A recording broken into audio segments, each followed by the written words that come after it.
Welcome, ladies and gentlemen. It's Ninth here broadcasting back here with the Weeknight Warrior Sim series, and we are at Talladega. It's a long-awaited return to a super speedway, one of our favorite tracks to cover. And Luke, how you doing tonight? I'm doing great, Kevin. You know, one of my favorite tracks out here, absolutely, without a shadow of a doubt. I'd like to say this has got to be my most well versed track, at least with my track knowledge. But I'm feeling great about tonight. How are you feeling? Yeah, absolutely feeling great, and I think it's going to be a very exciting race. I mean, looking at the points standings as we get closer and closer to the end of this season, and Talladega is one of those tracks that it can really just flip everything on its head.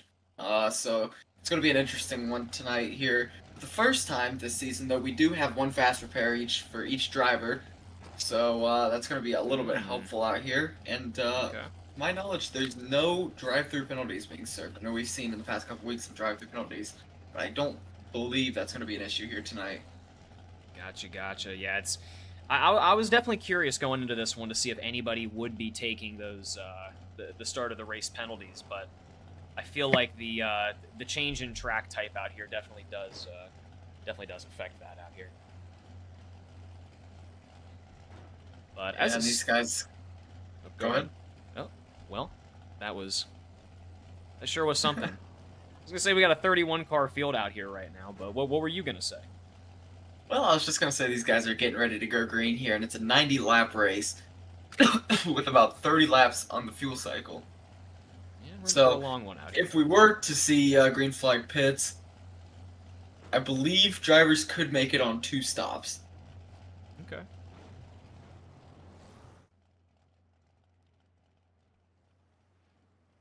Like they're getting rolling out here. Like I said, we got a 31 car field, I believe. We see 29 on the track currently. Let's see if that changes at all or anything like that. But I believe you have the grid, Kevin, if you want to get that rolling while we are rolling around out here on this initial pace.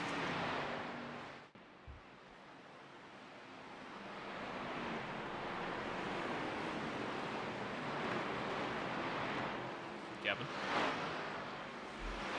Sorry, mic was muted. Front row is going to be Richard Elliott on the pole with a great lap of a 54.602. On his outside is going to be Kenny McCullough, just a hundredth slower. Second row is going to be Danny Barnes and Jess Wilmoth. Third row is going to be Heath Job and Nolan Gross. Connor Price and Aiden Stevens. Omar Rodriguez and James Hudson. Nicholas Warner and Hunter Azell. Ty Carino and Sean Merriman. Dawson Price and Nick Haynes.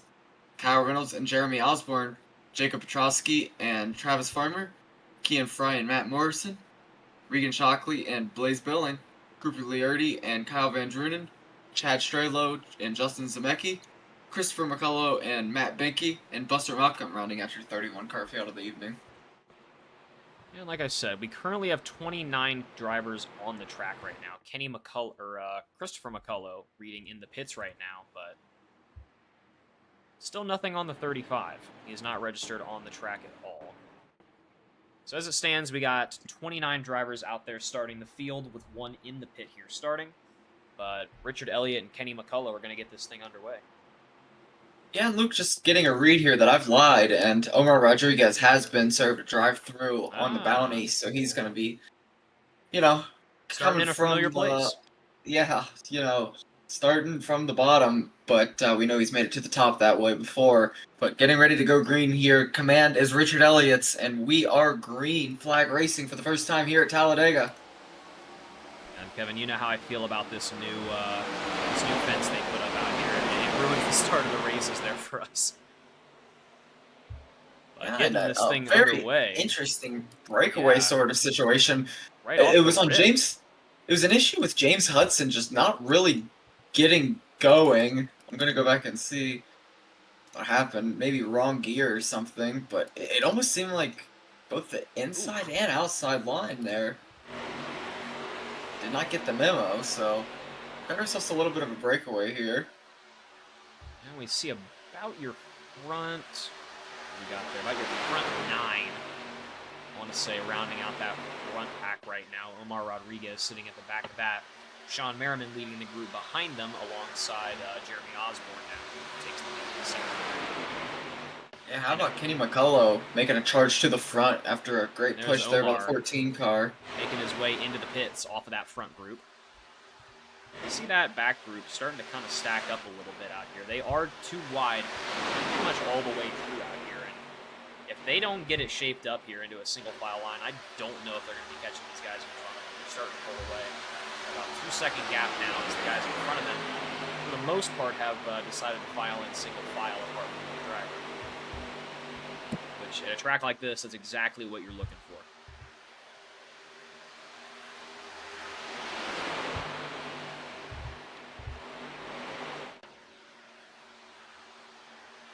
That's going to allow them to get a lot more speed here.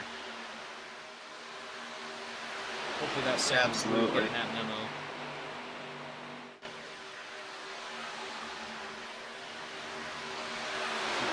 Really looking for a side draft right there on that second line. Just pulling up your track map out there, you can kind of see that gap they got going right now, but a couple unrelated. We got Blaze Billing, who is, I believe, falling off of the main draft out here for no reason, that's for sure. Christopher McCullough a little bit further back. We know he started from the pits out here. Omar Rodriguez, we know he went in there and served that penalty early. Yeah, and right now that front group has about 1.9 second gap to Nolan Gross, who's leading or is on the tail end of that front group. So they're not entirely out of it, but they're definitely, like you said, going to have to get things sorted up. Yeah, getting a read just right there as they cross the line. They were slower again that lap. Now 2.1 second gap. So yeah, definitely going to have to get it sorted out between Dawson Price and Jeremy Osborne if they want to catch that main group. And they're closing up on a 3-second gap now. That front group is moving.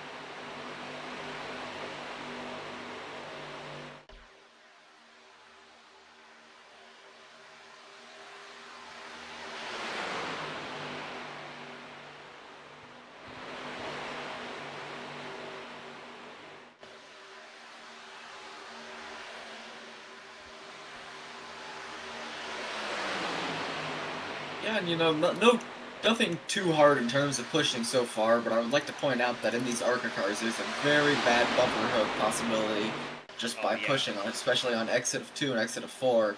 It's going to be interesting to see, once these guys get down to push and shove and really start running each other hard, if that's going to play a factor. Well, we see that second group really struggling out there. They're really starting to, they're even separating further into the people too out of the situation right now. My guess would be the vehicle fading off there, who I believe is like 54 of Dawson Price. I imagine he is just running some very hot temps. But the more they fight back there, the more this front group is going to run away here. I mean, in the long-term green flag run out here, that's going to be the ideal situation. They're starting to pull away towards a 4-second gap now.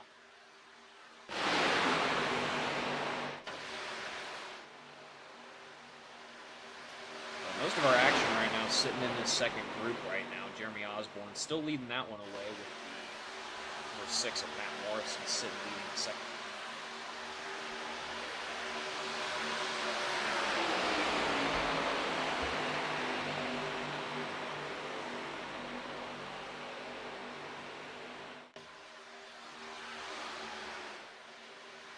Oh boy, and a bit of blinking there for the 6 of Matt Morrison. Definitely a scary situation for the 07 of Cooper Liardi behind him. He's rocking, in my opinion, one cool paint scheme, if I do say so myself. Best Buy Sony car.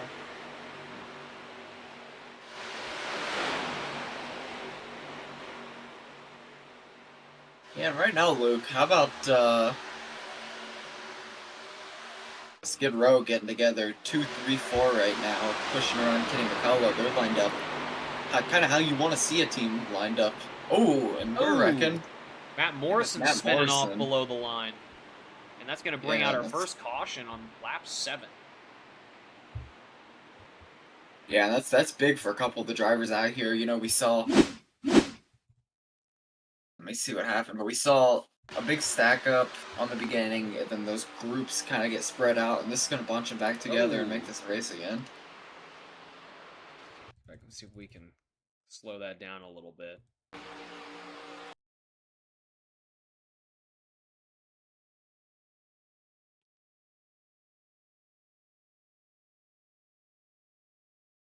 Yeah, it kind of just You seems like know, too off center of a push there. yeah. I think I was gonna say just an off-center push by the '07 there. I think unfortunate, but I believe for the most part, I think the '09 took a little tap there, but I think yeah, for the most part, everybody else stayed away from it. So I think Matt Morrison will likely just be in there for some light to medium repairs if I had to take a guess, but yeah, he's still driving out there. Yeah, and you know, They're all bunched up it down the seems to backside. be mostly, if not all, wheel damage there for Matt Morrison. So if I'm Matt, I'm kind of just praying that I can come in here and repair it without my fast repair. Oh, You know, as we know at Talladega, you can come in and get a lot more repairs done because it takes so long for the pace car to get around. So if I'm him and if it's under like 4 or 5 minutes of damage, I think I just try to clean it up without a fast repair this early on yeah. in the race. Yeah, you'd hate to lose it this early, especially at a track like this when one big incident could completely clear out half the field and make half the drivers, have to take a fast repair out there if they still have them. So to take one this early would really be setting yourself into a very risky situation for the remainder of this just shy of 80 lap run.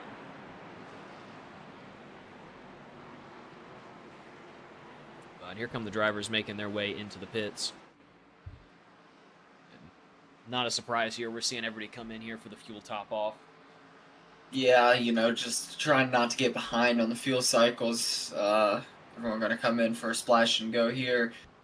I'd like to point out, I think Kean Fry in the 99 is going to be repairing some front end damage. We saw him kind of get center punched earlier on that awkward restart, and heard complaints of early heating and hard to cool temps. So he's going to try to repair all of that naturally, which shouldn't be too hard to do. That front end damage just cleans up pretty quickly. And then obviously we got Matt Morrison in the pits, and it looks to me like uh, yeah, it looks to me like he tried to take it naturally and maybe had to take a fast repair. Yeah, I was about to say, he got I out of saw, there real quick. So either well, I he saw had, him, no damage at all, and it was, less than, 15 seconds, or he just took his fast repair early. And we'll see if we can yeah, go back and maybe get a read. I saw him do the old go in and then back up, so I think that's him trying to do it naturally, and then realizing it's It's gonna have just to be too the fast much. repair. Oh, Yeah, God. I didn't even see his front left tire. Did you see his front left tire? yeah, like I Okay, said, bunch of wheel damage. it was dangling. It was dangling. Yeah. I didn't know it was that extensive. So yeah, no doubt Matt Morrison there had to use up his fast repair early. Very unfortunate for him. Going to be in a very risky situation here for the remainder of this race. So, what are you doing in that kind of situation, Kevin? I know you kind of like to run a bit of a mixed style here. Are you sitting towards the back to try to avoid the incident from happening, or are you trying to get up in the front and getting away from the situation if you're Matt Morrison? You're starting back, about 26th, so you're starting near the back. I think it's car dependent.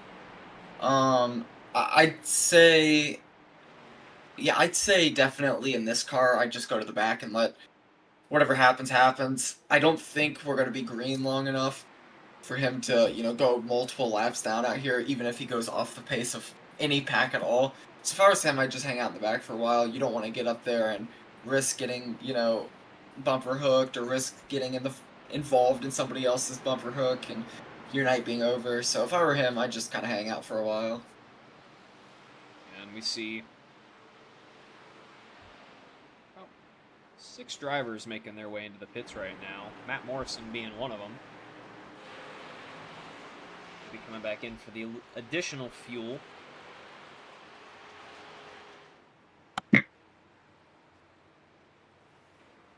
Little splash and go out there for a couple of the drivers out here just electing to get a little bit extra fuel, Already starting in the back, why not? But The winner on that race out of pit road out here is going to be Kenny McCullough right now. He's sitting pretty up in the front. We know he's no stranger to super speedways out here. Yeah, absolutely. I'd say all the guys in that top 4 right now are kind of, this is their bread and butter. This is what they're used to every night, kind of, going out. Especially Kenny McCullough, has his own series. He sees this type of racing every single day. I think we got a very strong front 4 right now. Oh yeah, no doubt. Going to be definitely a competitive jump out here off of this restart. As the lights are off the pace car, we'll be going green out here after 3 and 4. It's going to be Richard Elliott still sitting up there on his outside. He's remained up here in the front throughout the duration of this stretch.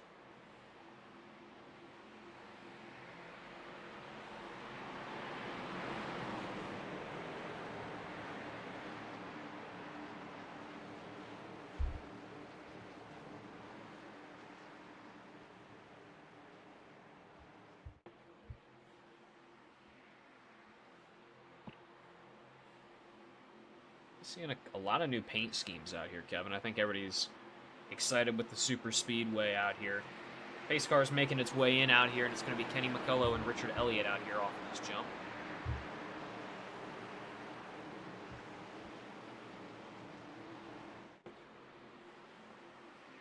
Through the restart zone. We are green, and here is the jump. Yeah, good jump there for Kenny McCullough. He's clear of Richard Elliott if he chooses to go up, but he's going to stay down. And that gap closed quick. So yeah, it just seems like that outside line is a little bit more locked up. Back and forth, though. Yeah. We know this back straightaway here is where they get their speed. Teammates of Joe and Elliott linked up on that outside, and they're rolling. Yeah, they are able to make that work.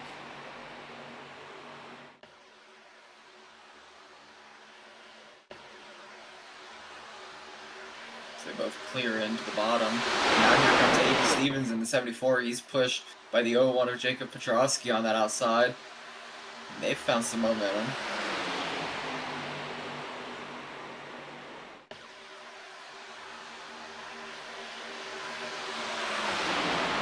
Both of them clear down to the bottom.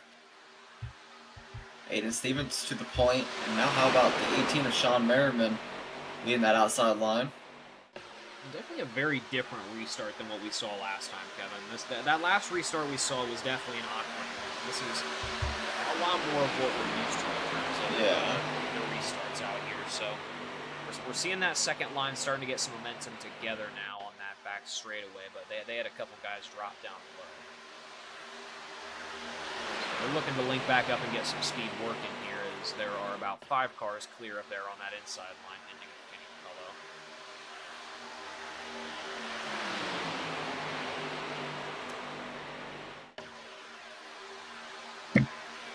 I don't know about you, Kevin, but I mean, even if I'm sitting up here in this front bunch, I'm wanting to stay on that inside line as best I can. Yeah, I'd almost disagree. I know it's, kind of where a lot of the accidents happen, but that top line really seems to roll right now. We're seeing Kenny McCullough alongside Sean Merriman just making up spots very quickly, just the two of them, and really not that much pushing, to be honest. They're kind of just moving. Yeah, and I guess I just meant it more for a safety aspect, still being this early in on a 90-lap race at Talladega, but I definitely see your vision for the speed out here. That outside line is definitely working, and now that those two getting linked up there on that outside line, I don't have any doubt out here that they're going to get a pretty good run out here through this next back straightaway.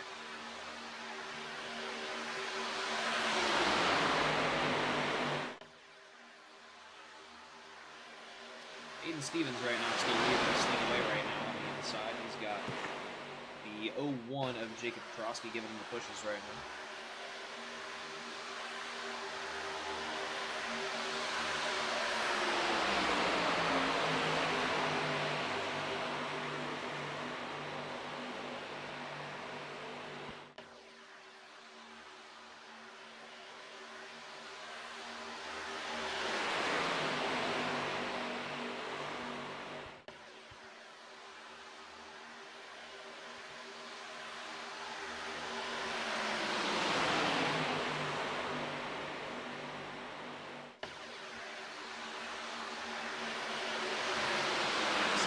no single file racing after Kyle Reynolds right now. A lot of the guys behind him are just kind of electing to run it single file. You know, you're sitting behind 20th right now. You're still sitting in the main draft. You see the guys up there now fighting 3 wide. I definitely don't think it's the worst decision in the world to just single file down there. Stay out the way. But now we're seeing that third line starting to get work. And, you know, when there's 3 lines like that, Kevin, that third line starts to move. Right now, that's it's led by the Price brothers right now, and they're making some moves on it. I know we saw a little bit of a checkup on that middle line. It almost looked like that top line was able to shoot out of a cannon because of that, but I think they might need a little bit of help. They're getting it now from Key and Fry. They're slowly moving their way up to the front. I know it's not as substantial as, you know, let's just, as example, Daytona or one of the smaller speedways, but it also, that third line now running adds a little extra deal of stress out there for that second line. You got a driver to your inside, but now you're dealing with that third line. It adds a little extra level of stress out there after a long period of time. Definitely impact some of these drivers here on the middle line. Oh, and Kenny McCullough almost getting turned there. Man. A great save for him, but he's now fading as both the Prices have navigated to that second line. But he gets picked up by the what is that, the 89. 99 at Key and Fry. Yeah, and he's making his way back up there already, finding a lot of speed there on that third line. A side draft off of Dawson Price, and absolutely really get a run for him. Oh, and they're wrecking out back. Oh, boy. Briefly, we're saving it. Green flag is still in the air. James Hudson and there's in the grass, caution. and there's the caution.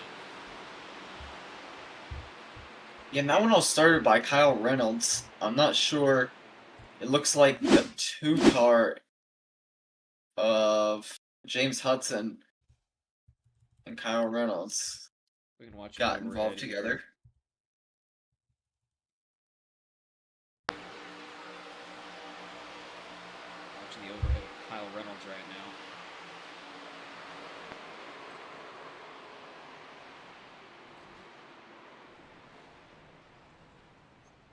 now. Ooh, and unfortunately unable to keep it off the wall. It looked like, to be honest though, it kind of looked like it was just the 2-car getting up into Kyle Reynolds. Yeah, we'll go back and maybe try to watch that a little slower, but after watching that replay, it didn't look like the hardest hit into the wall there for the 2, so I don't think that'll be... I definitely think that's fixable. Oh. It looks kind of like an awkward push from Hunter Zell. Yeah. It's tough to say, because, I mean, he definitely gets a bit of a squirrely push, an off-centered push, and it kind of gets him squirrely into the 11, but, you know, they're in a 3-wide pushing situation. It's definitely an awkward place to begin with, so I feel like that could either way be either chalked up as an incident between drivers or a racing incident, in my opinion, but as always, be your own judge here. Is now Kyle Reynolds and James Hudson both going to make their way into the pits, patch up a bit of damage, and probably get some more fuel.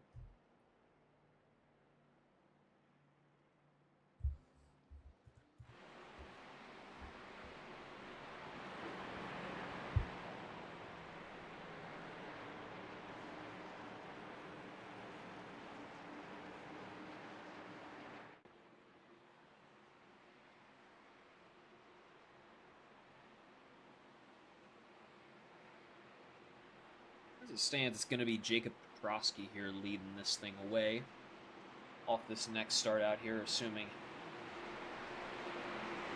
he wins the race here off of pit road. He's going to have the advantage as the field is going to make their way in out here to do the old splash and run, apart from Reagan Shockley and a couple other drivers who are going to elect to stay out here a little longer.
the stands right now. We saw a couple drivers staying out there up here in the front. Let's see, it's going to be Reagan Shockley, Sean Merriman. We got Kyle Van Drunen and Chad Strelo all electing to stay out here. All last pit on lap 8 out here. But it's still on the pace car out here, so you got to wonder if they're going to make their way in this time.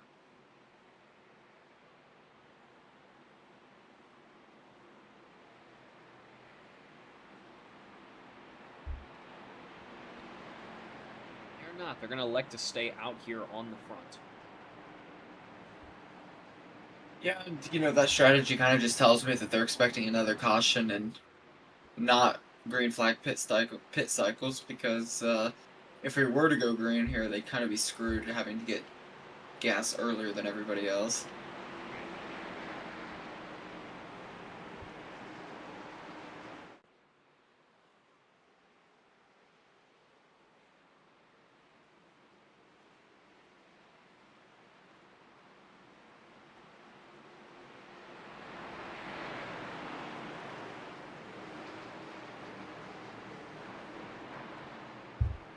Lights off the pace car here. It's going to be Reagan Shockley and Sean Merriman here leading this thing away.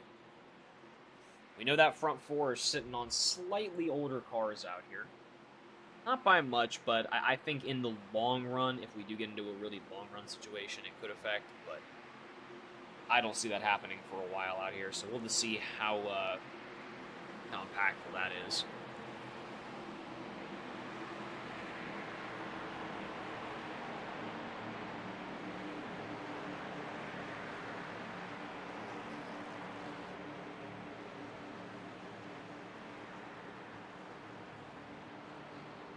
I believe now we officially have one lap down vehicle right now. It's going to be the 2 of James Hudson, who actually is not reading on the track.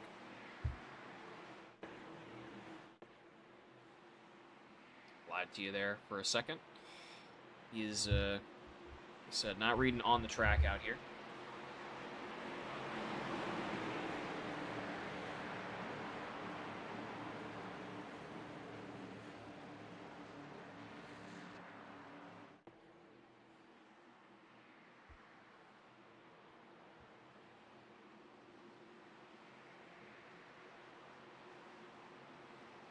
Ready to get this thing underway once again. The pace car is making its way off.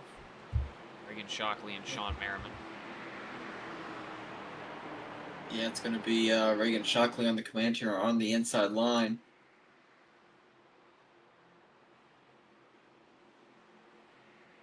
Through the restart into the restart zone. And we are green flag racing once again out here on lap 21.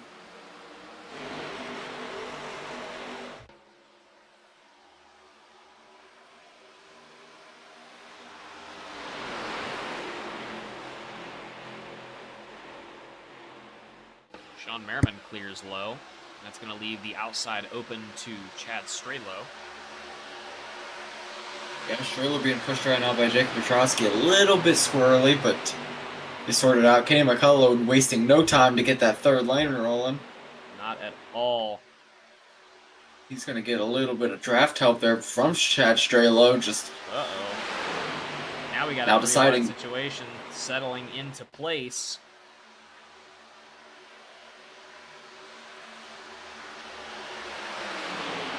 Opts to take that second line. Reagan Shockley now makes the transfer down to the inside, and so does Chad Strelo all the way up to the front. He's now leading this thing away.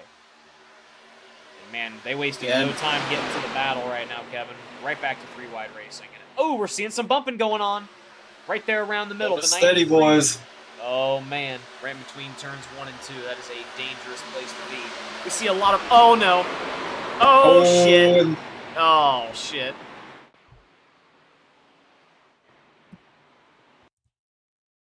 And we have wrecked.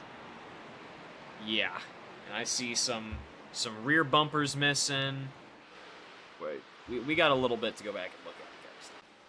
Yeah, it starts by the 74 of Aiden Stevens and 36 of Kyle Van Drunen. Go ahead and take a look back here. And it happens right out of 2.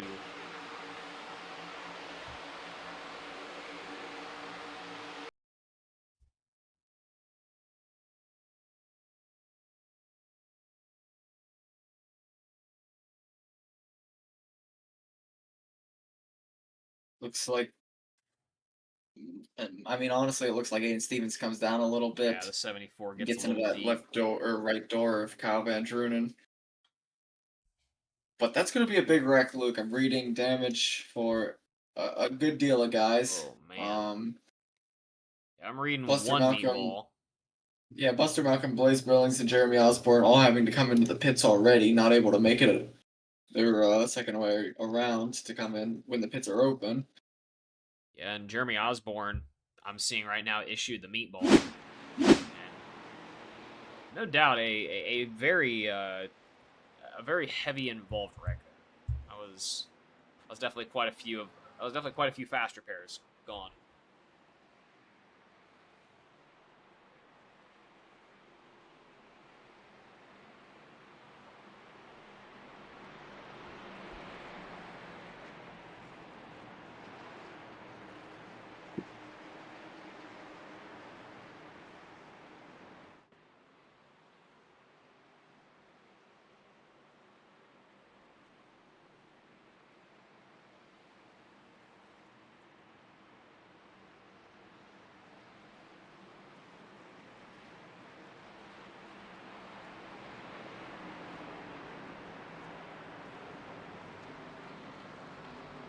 We see 2 stay out now. We got a couple more. But up in the front, Chad Strelo and Kenny McCullough among your leaders wanting to stay out here. We know Chad Strelo hasn't come in a while. He last pit on lap 8. The rest of the drivers behind him last pit on lap 18. Yeah, and I think Kenny McCullough kind of thinking he's only ran 2 green flag laps since his last pit stop. He hasn't burned that much gas. Might as well take the track position, try to avoid whatever wrecking could happen, and really not screw with his pit strategy too much.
Well, Luke, we're 24 laps into this one, and I'd say there's a good handful of guys that have taken their fast repair at this point. You know, I gotta start wondering, are we gonna start seeing some more conservative, careful driving because these guys know they don't have a fast repair anymore?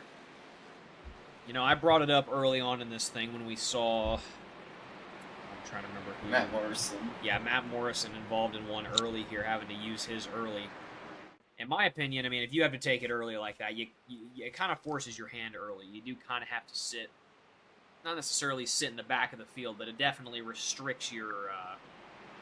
Aggressiveness, yeah. Exactly. Yeah. Exactly.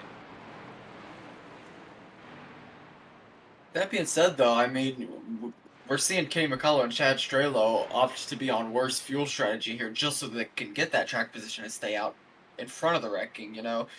So it really begs the question, do you want to be behind the wrecking and try to avoid it that way, or do you want to try to get in front of it and avoid it that way? Guess, I don't really have an answer for that. I guess it just kind of depends on where you are, you know, in terms of where you're starting. I mean, if you just got involved in that wreck back there, you're starting in the back. There ain't, you don't really have much of a say in that, unfortunately. But those who do get to sit up in the front up here, I don't think that's the worst position to be up here at this current moment.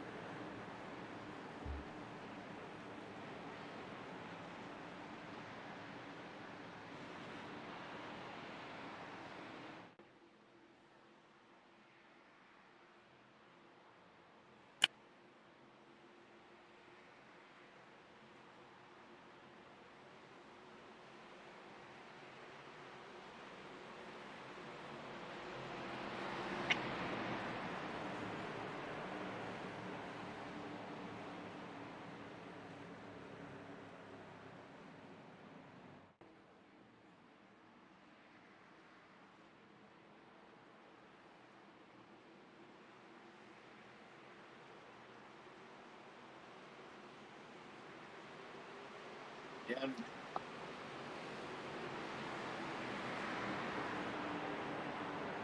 Chad Trail up 26 spots here to the point. He's going to be taking a screen for the 4th time here this evening.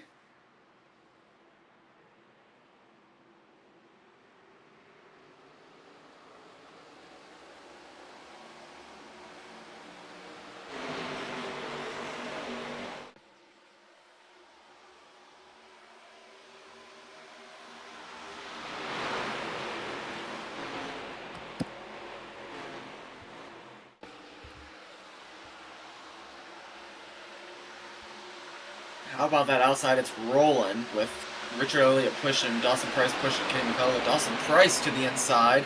Oh man, we're seeing a three-wide split already going into turn 3. Yeah, that's Matt Morrison, Luke. You know, we kind of said he might want to hang out a little bit, but he don't going straight to the front. Absolutely. He don't give a fuck. He's getting up there to the front.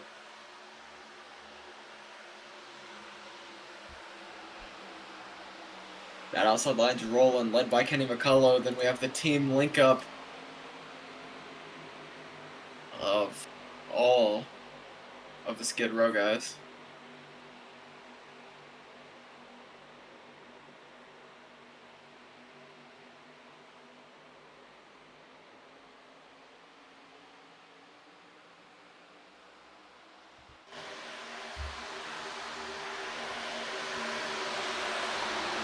Seeing the 6-car Matt Morrison now struggling on that middle line now. He's back to about 18th, maybe 20th position right now. I'm going to file back in here.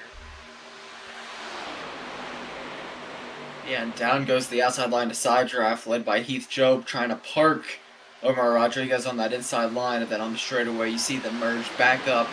What they're doing there, Luke, for those in the chat that kind of don't really know what we're talking about when we say park, they got to come down and they got to side draft the 28 and 92, kill their run, so that they can go back up to the wall and get their own run. And they're doing it very well right now. As you can see, they've cleared by about 4 or 5 cars.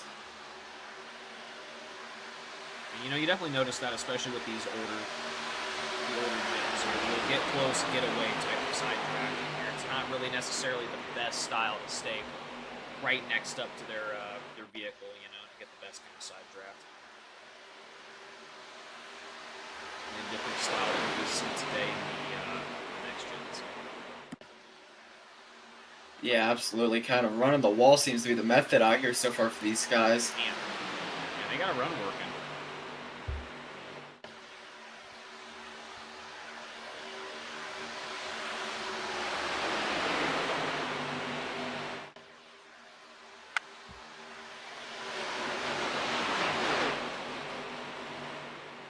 Uh-oh. Yeah, we see some beating and banging going on right around Matt Morrison, who we know doesn't have a fast repair. And it looks like it might have been Jeremy Osborne involved in that, so now he's a little off pace here.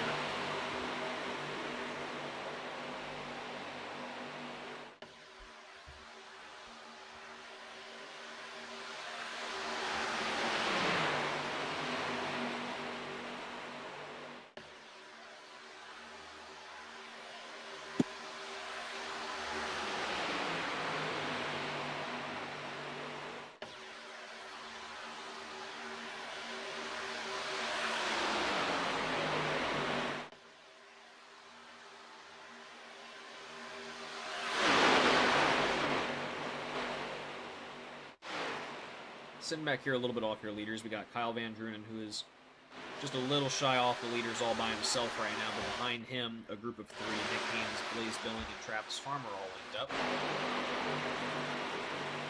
Most of the guys in the front now have settled back to this two-wide style racing, it seems.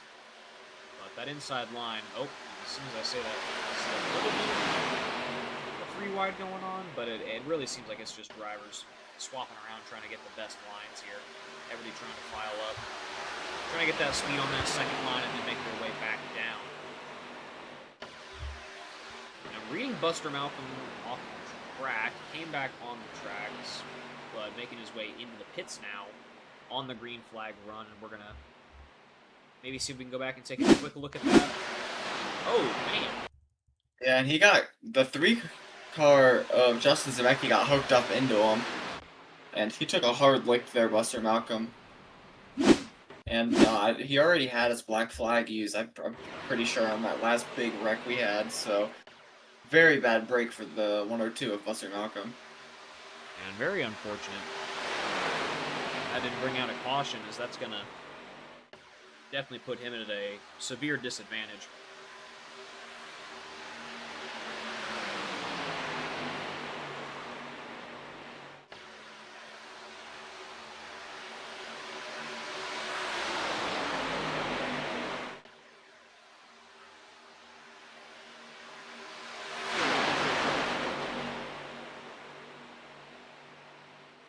Stroop, if that were true, we would definitely do everything in our power to try to get it on the YouTube channel.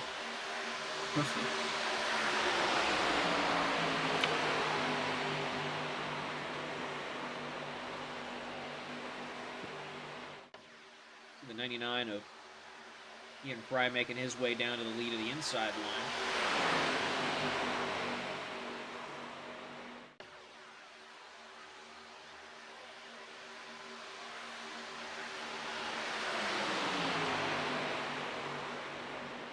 Yeah, that outside's still rolling, led by Kenny McCullough, but as they come down the side draft a little bit, Heath Jobe's going to get hung too, and his right rear is going to be taken by Danny Barnes, and a couple cars are going to go around, but Chris McCullough is able to pick him up.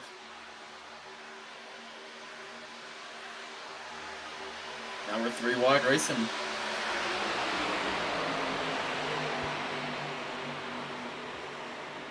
We are, and we are moving down the back straightaway here. Kenny McCullough opting to sink down to that second line, help out Christopher back there in 10th, 9th now.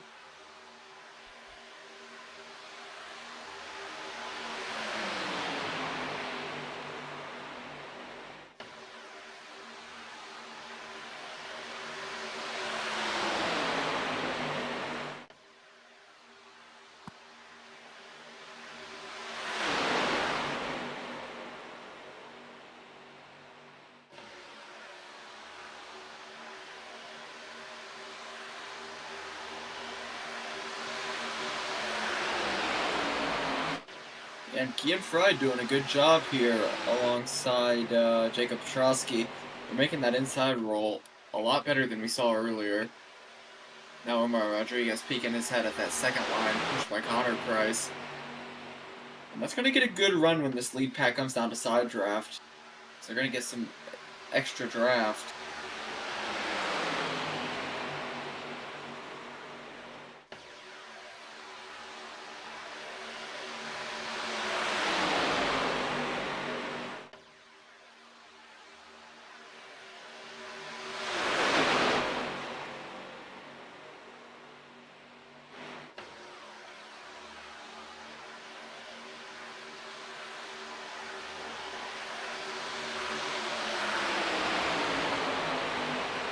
Nice 3 wide racing up here near the front.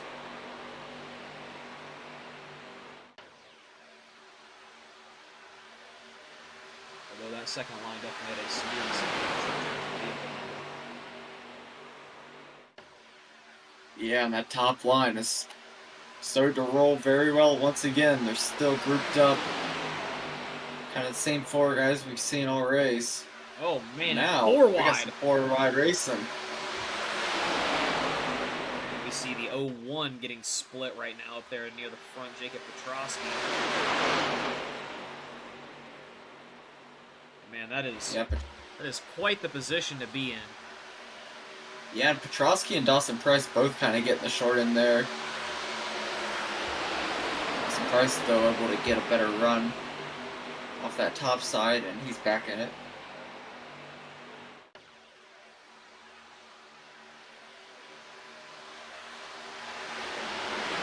Rodriguez still opting to run that kind of second lineup here, although he is the front of the inside line here, technically.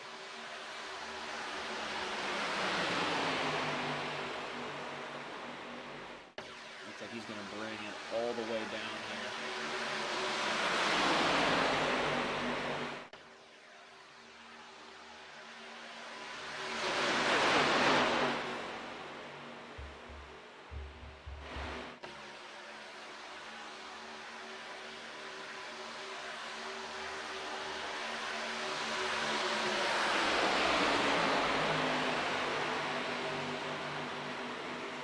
See a lot of action up here in the front right now, but we also see Christopher McCullough fading fast right now.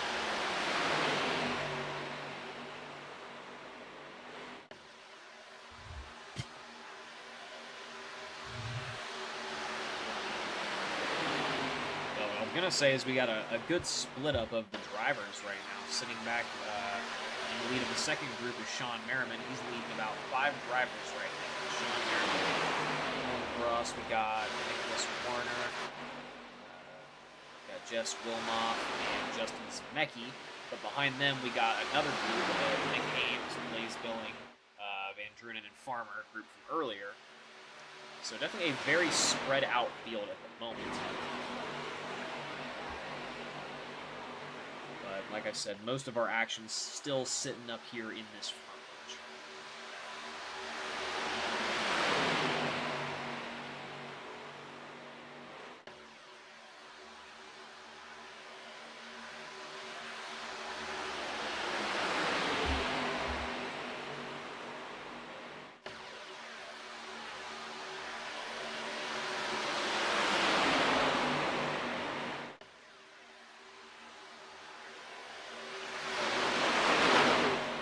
Look,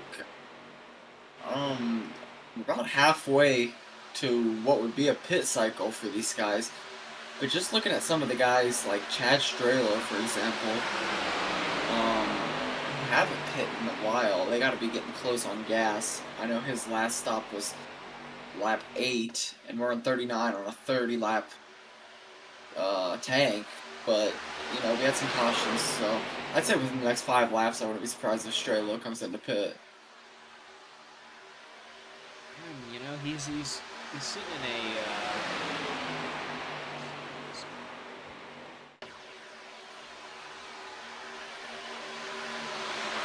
he's still sitting on that inside line, so he's sitting in a comfortable position to come in for a pit. So.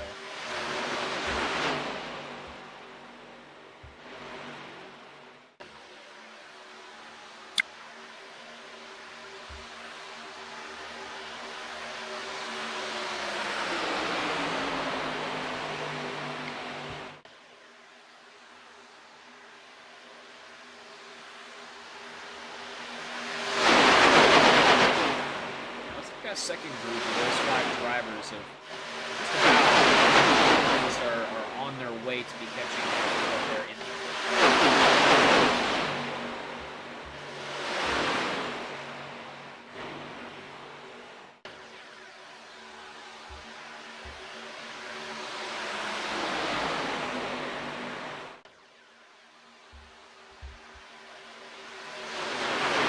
that second line starting to get some speed together now.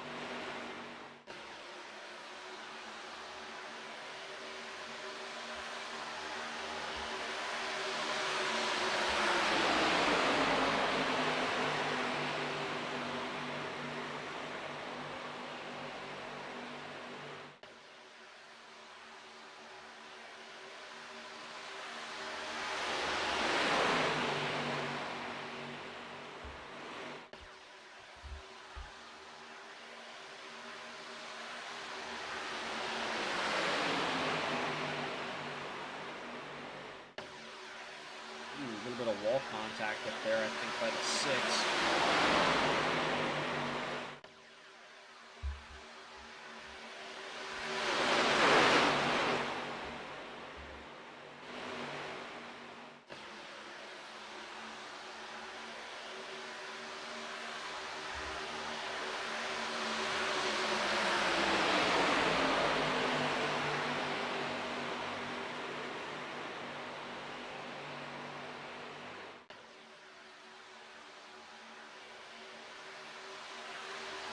Yeah, and that inside line now, Luke, starting to get a little surge again.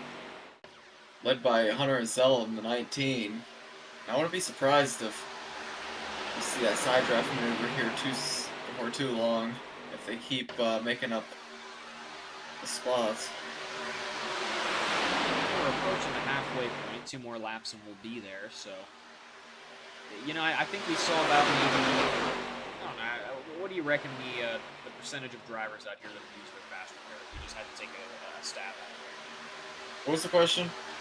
What do you think the percent chance is here? Or, you know, what percent of drivers had to use their fast repairs thus far in this race? I'd say 4 or 5, so maybe 10%. Yeah. A little yes, less than 10%. I don't think too many. Or I guess a little more than 10%, but I wouldn't say too many of the guys have. Yeah. It definitely puts a good handful of them in a very interesting situation here crossing that halfway point out here. You know, we've seen a very consistent green flag run out here since this last race. So definitely gives you a couple options out here in terms of strategy, but let's see what these guys are planning out as we see a good bit of 3-wide action going on out here near the back of this front bunch.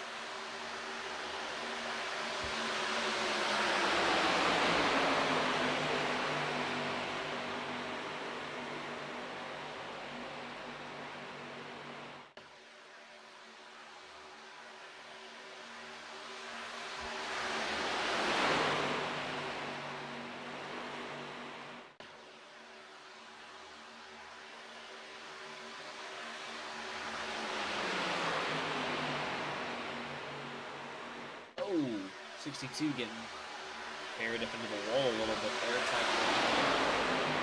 Getting a little off speed. It's going to create a good window of opportunity on the inside line. How about it, Kevin? We almost see both of the McCullochs right now sitting in a 1-2. We're going to probably see them here. Maybe between turns 3 and 4 here. Christopher leading that inside and Kenny leading the outside.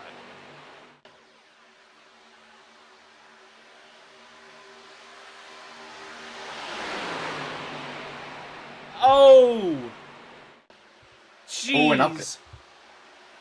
They save it, and we're still green out here. It, but just as I say that, we see Hunter Azell and Christopher McCulloch both getting sideways down below the apron and now cycling back to the very back of the pack. But we do remain green out here, as I don't think leaving either of those. I guess Christopher's did count as an off track, but only one counted as an off track.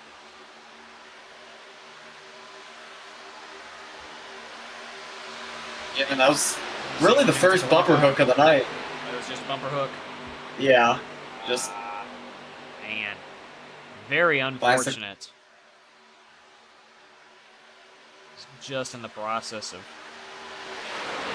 giving props out there for the Colors for sitting in a good spot together, but Kenny's still leading this thing away out here for them both, but I believe it's going to be a little bit more of a difficult situation here for Christopher McCulloch, who is now very separated from that front bunch out here.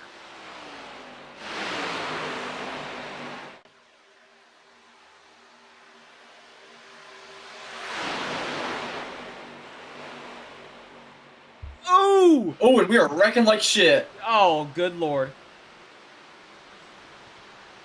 Danny Barnes involved heavily. Oh, we see the Dawson Price involved heavily.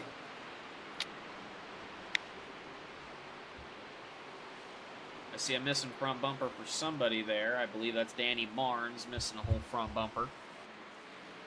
But, you know, for a couple drivers there like Chris McCullough, that's a saving grace. Yeah, and Luke, I believe this is bumper hook number 2.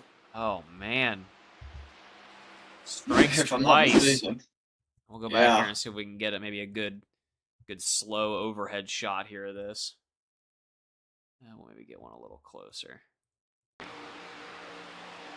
Where do we say it happens around? Inside line up there, yeah. Oh, yup. Good lord. Connor Price into Kyle Reynolds. And obviously, it's just kind of a domino effect from there. Danny Barnes getting the better of it there. The 54 of Dawson Price.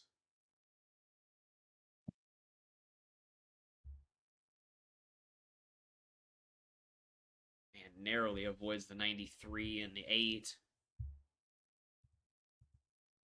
Definitely a very scary situation out there for a handful of the drivers now. And reading a meatball on the field for Kyle Reynolds right now. He's currently not registered on the track either. Yeah, and it says out of car for me, so try to get an update on that. Well, you know, the caution comes out at a very interesting but somewhat convenient time. You know, I mean, it's right around that pit cycle mark for a couple drivers like Chad Strelo. I know he was really searching for a pit cycle there around that time for fuel, but I believe he is. His car looks okay. He's sitting near the back of the field. I wondered if he was involved, but we're getting requests to go back and take a look at the 93s on board for that one. So we're going to do that as they are all making their way into the pits, except for Chad Strelo.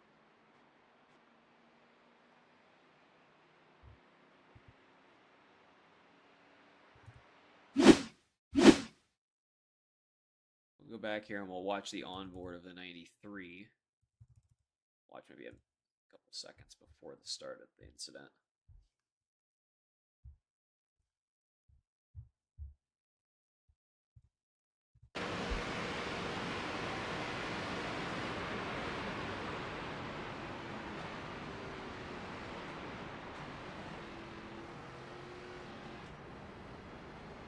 Definitely a very clenched moment there.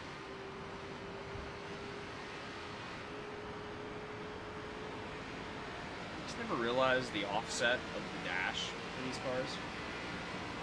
There's that new. Yeah, they're definitely interesting. I can't say I've ever noticed that before. Either way, Chad Strelo now sitting up here on the front.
Yeah, Connor Price given an EOL there for that last incident, Luke, so he's going to be trying to make a surge from the back. Still about 40 laps to go, so plenty of time to do so as we just crossed the halfway point a little bit ago.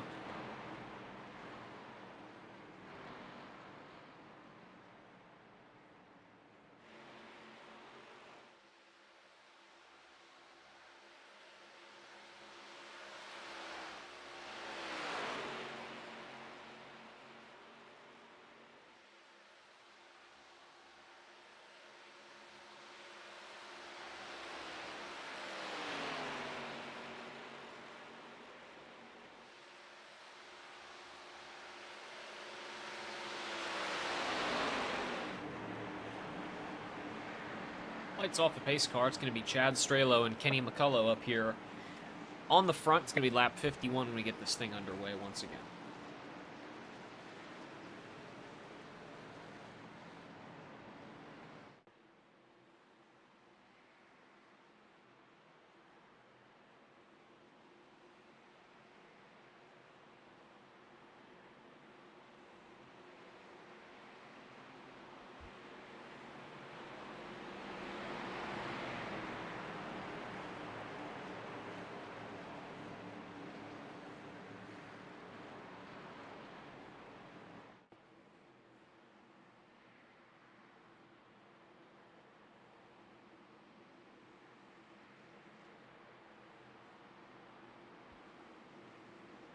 I see the pace car making its way down below the yellow line here and into the pit lanes as Chad Strelo is going to get ready to take this thing away and get us underway again on lap 51. Going through the restart zone as we speak here. Green flag, here we go. Underway once again at the start of lap 51. Like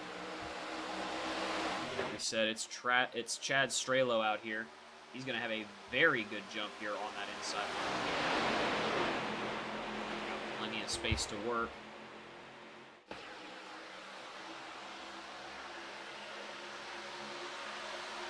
Yeah, here comes that outside line, though. Omar. Oh, boy, and it's looking squirrely on that inside. And oh! There goes Matt Morrison into the inside wall. Man. And that one looked like it was nasty. Still green under here right now, so we'll have to... Man. You getting a read on that up here? Yeah, just... It looked like a very hairy push there. Gets everyone offset. And Matt Morrison gets the short in there, and I think his night might be over.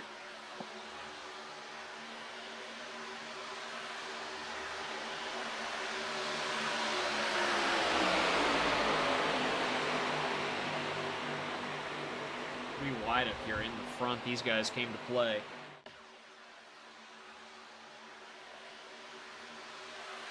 Now Richard Elliott getting his face to the lead right now here in the front, but quickly being changed back over to Danny Barnes.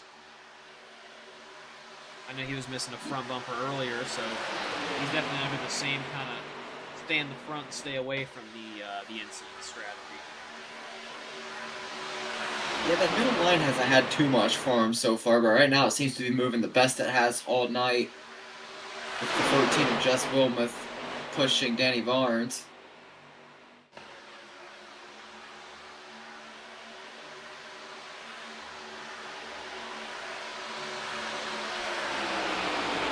Deep three wide scenarios here. I mean, that third line is just going to have all the speed there with the amount of side draft they can generate.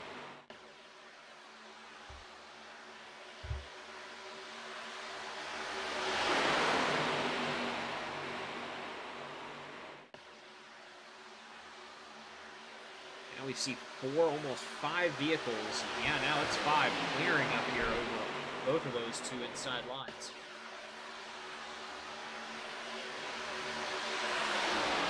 Briefly there, 6 cars clear of both that second and first line. That third line definitely has the speed.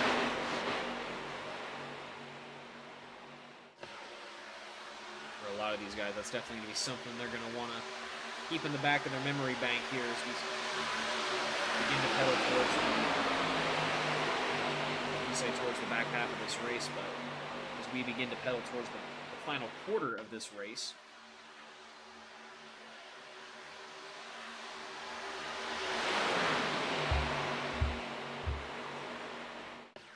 About that, both of the 62 and the...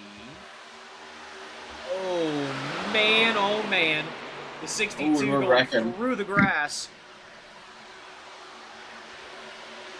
Chad Strelo severely off speed here. And I believe that is going to still keep us under green flag racing out here. We see Ty Carino gathering himself through the grass out here, trying to keep steady. We're still 3 wide racing up here in the front. And I believe we just saw one go off below the apron there.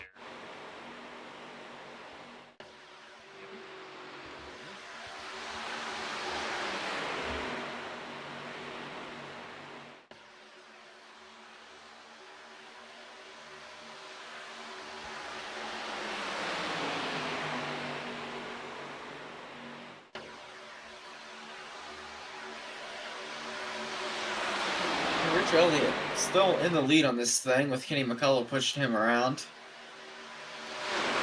Stroll's pushing on that second and first line, going to kind of scramble their momentum a little bit there.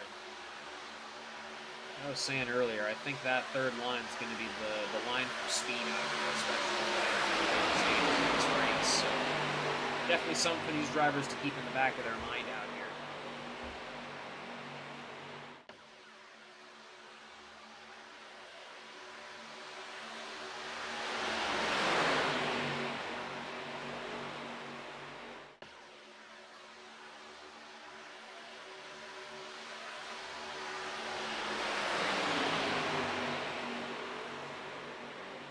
Sitting comfortably about 3 vehicles clear on the second line.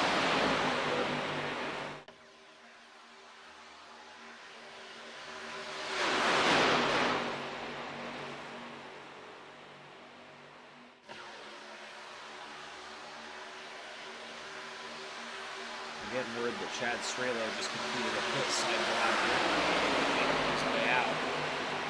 He's going to be the lead lucky dog candidate as we speak.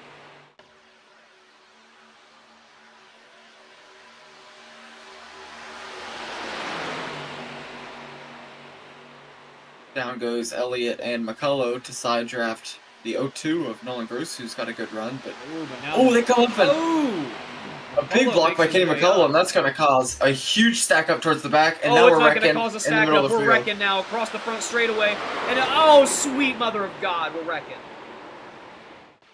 Multiple vehicles involved there, and out comes the pace car for the 5th caution. I mean, we see at least 4 drivers out there involved in that one.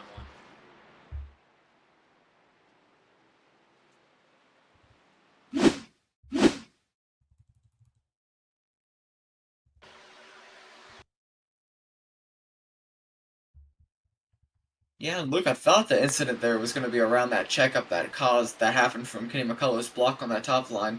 They were all kind of stacking into each other, hitting the wall, but then a blinking Hunter Azell kind of causes the main pile up there. Incident on the middle line, completely unrelated.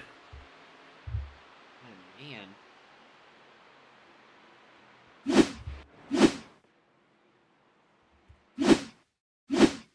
See if we can maybe watch that back one more time here from the overhead.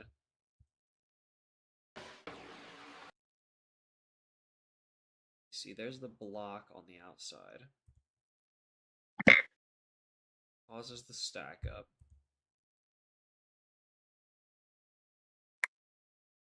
The blink for the 20. Yeah, I was gonna say, I don't know if I'd watch Hunter Azell. Yeah, and then we'll see. He comes back into frame here. 760 of Heath Job just gives him a shot on the corner. And he kind of does a weird little kind of bug motion into the 18 there, and that just kind of...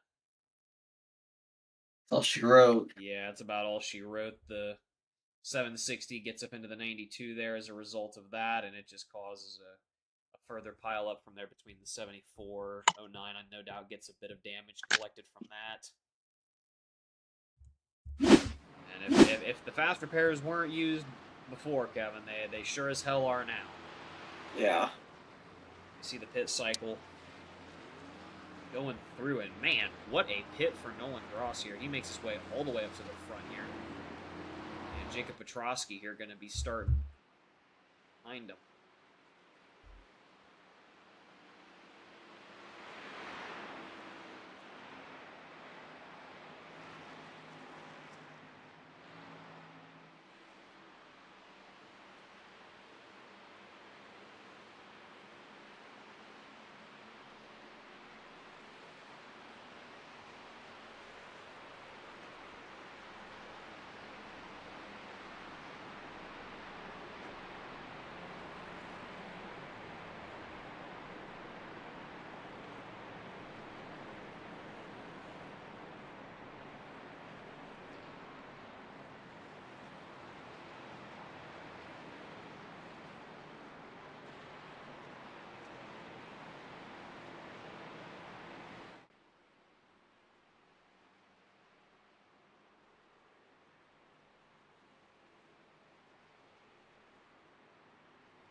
Gonna be Nolan Gross here when we eventually go green. Still pacing around single file. But looks like right now we still have 27 cars on the lead lap. You know, some guys clearing up some damage naturally. I know right now we're seeing Connor Price dart out in front of the pace car. Still has some great front damage, but definitely got a lot fixed up there. Cooper Layardi, same kind of issue. His car looks pretty clean, to be honest with you. But yeah, definitely, I guess some fast prayers used there. I think Heath Joe probably had to take one. Matt Morrison's still looking pretty good. I know we saw him get involved in that contact into the wall.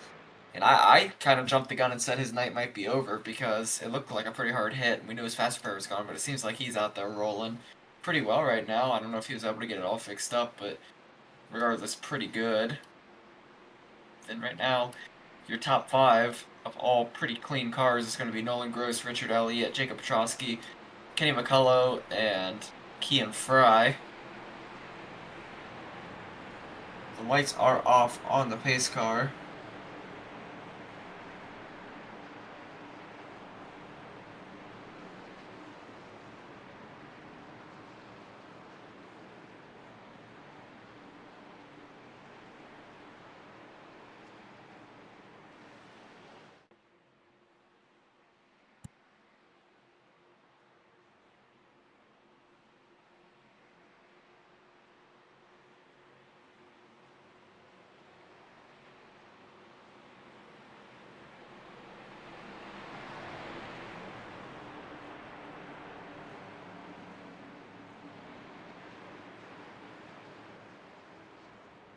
Just 30, or well, 29 more laps to go here once we get this thing underway once again. We're definitely getting into the back stages of this race.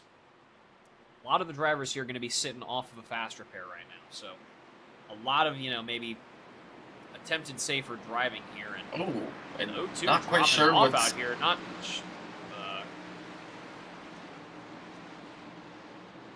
bit of an awkward restart here. Yeah, no doubt, but he seems to get back into position in time as we're green now.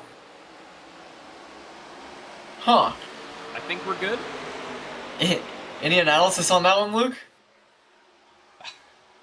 Not really. Well, it's really made the top line roll. Richard Elliott, Kenny McCullough, Danny Barnes, and Heath Job. The 4 guys that have been linked up all race still linked up here. And really moving. Oh, and we saw a little bit of a bumper hook start there. Nolan Gross able to keep it clean though. It's going to force some awkward transfers there. The 99 of Kian Fry is going to be forced to that middle line. I don't think it's necessarily. Yeah, hellish restart for him. How about that inside line? How about Regan Shockley started 10th on the restart and in less than a lap is up to 2nd place. Jeez.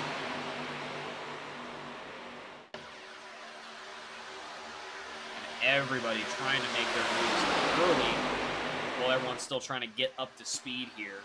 Wanting to lock in those good positions. In case we do see that long, extensive green flag run out here, setting yourself up for success early is definitely not a bad idea here.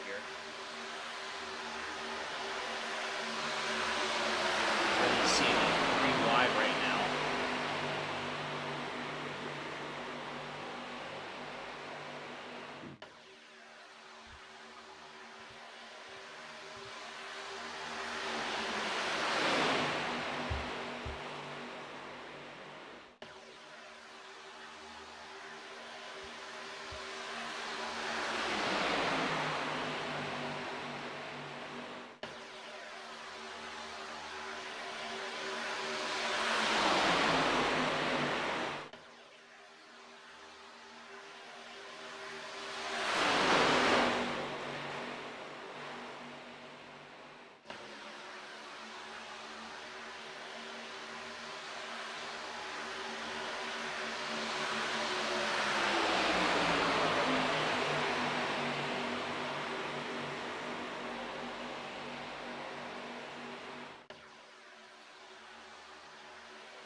That front running group right now kind kind of making the hop between that second and the third line here, depending on where they're at on the track right now.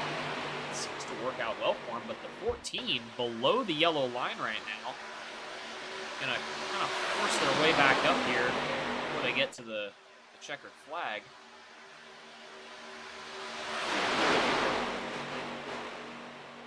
The checkered line. Oh, man, 4 wide. 2 lines deep right now. Just 4 rows back. Oh, man, this could get ugly. This could get ugly fast, Kevin. I don't like it. I don't like it. Oh, no! Oh, shit! And we're wrecking down the back straightaway as soon as I say it. Oh, no. We see the 07, the 28, the 6. At least partially involved. A lot of heavily damaged vehicles from that one. I mean, literally as soon as I say it, it's, 4 wide can work at Talladega, but it's definitely scary. It's definitely pushing it.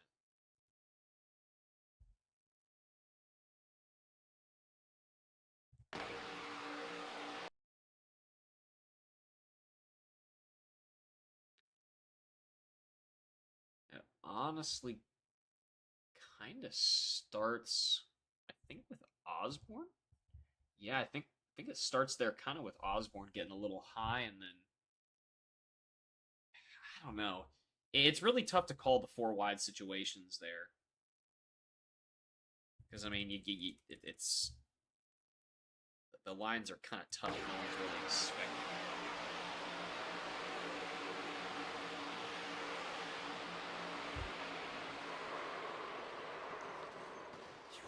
Yeah, it's a couple hard hits there for those drivers, but we'll go back one more time and run it slow for you here.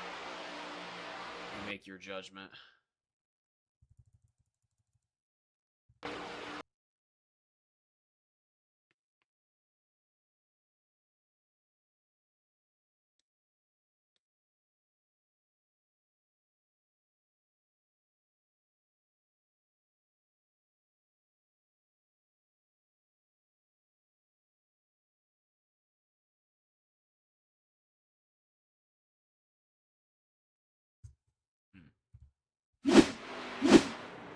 Either way,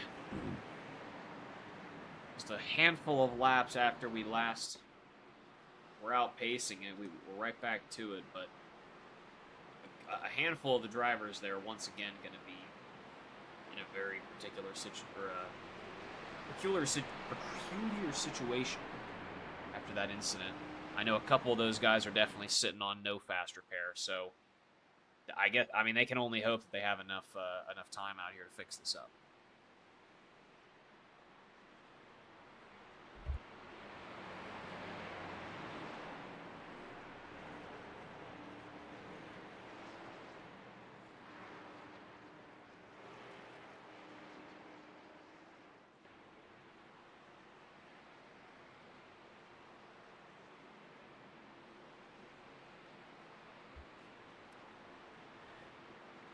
Through it all, though, Richard Elliott and Kenny McCullough still remain up here on your front two as we are now officially into the 25 laps to go. But how about Regan Shockley in the 93 with a very good transfer there since that last restart? I can't remember the exact positions. I think it was about 10 positions made up since that last restart. Is now up into 3rd place.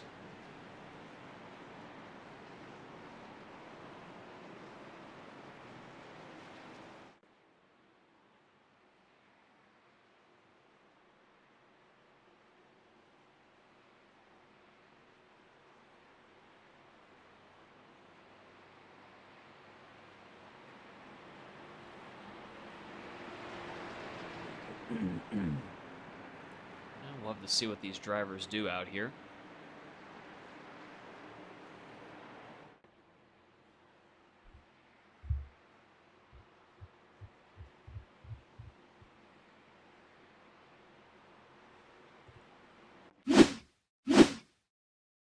And we can go back and watch I'll keep tabs here on the pit cycles here as we go back and watch what happens to Connor Price in that situation. He's sitting behind both of the 4 wide situations up there.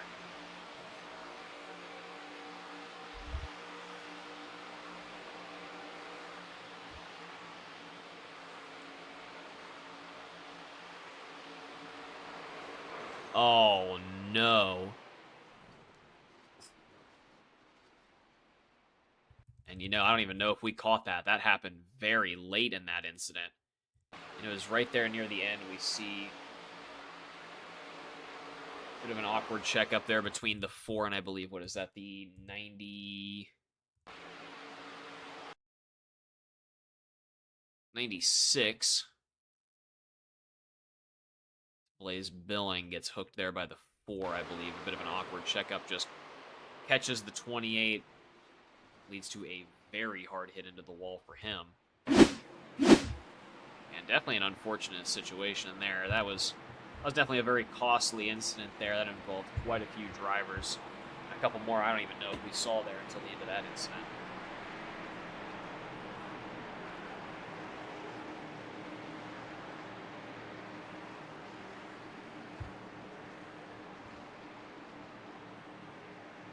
Not a problem. Not a problem. Now leading us into the last 24 laps out here. 23 when we go green out here. Richard Elliott still remaining up here near the front of this race. Same as Kenny McCullough. And now Reagan Shockley, Danny Barnes. I know he is no longer sitting on a fast repair, so he is, like I said earlier on in this thing, I believe, probably driving on eggshells right now, trying to stay in front of whatever incidents could happen behind him, such as the one we just saw earlier.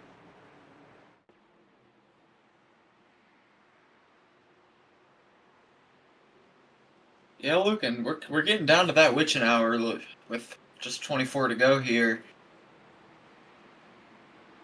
And I think we're going to see some big moves being made, and I wouldn't be surprised if this isn't our last caution. Yeah, I wouldn't be. I wouldn't count on it.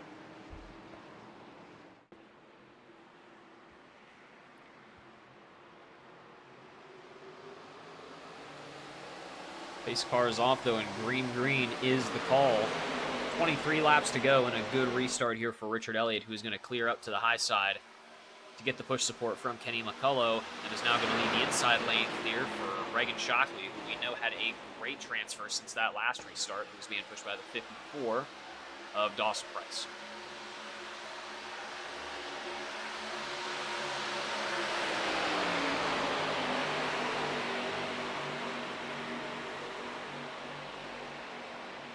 Yeah, and up to that wall they go, kind of where they've had all their success thus far. And Richard Elliott going to lead this thing around the wall. Yeah, and no.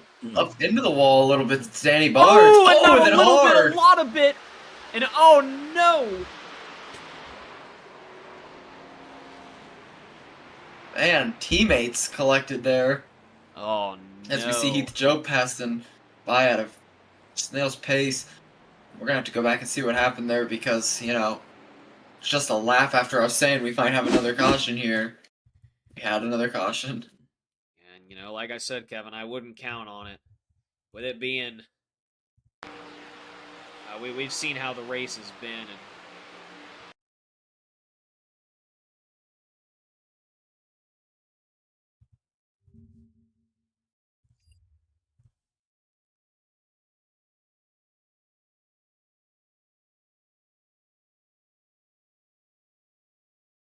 Boy. And it looks like the 0-2 of Nolan Gross kind of just didn't really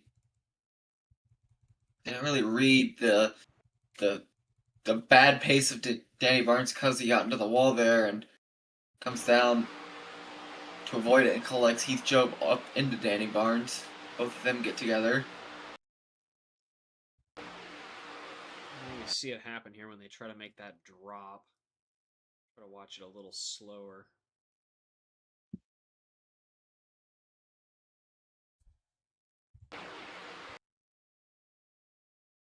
And it starts with the bumper hook, Luke, and it gets him squirrely, it gets him a lane lower, and then it's hard for Nolan Gross to check up, which gets him into the wall, and then the rest, we've seen the rest. Oh yeah. We saw Matt Morrison sneaking through there. Yeah, we said it, Kevin. With it getting this late in the race, these guys are going to be eager to make those moves early off these restarts. I think we saw a prime example of that.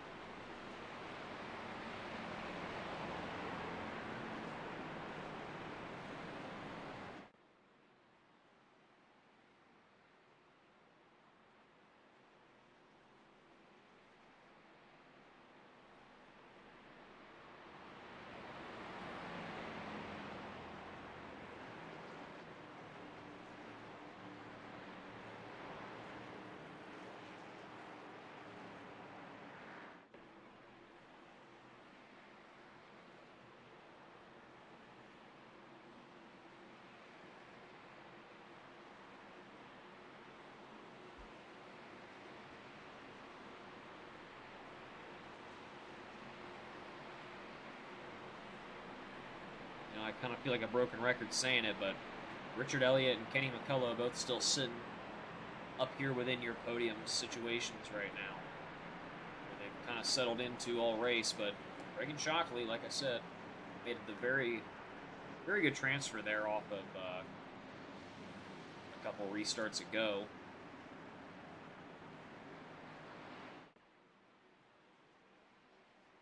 We're going to be sitting just under 20 to go. We're going to be sitting, I believe, 19 to go here off this restart.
And, just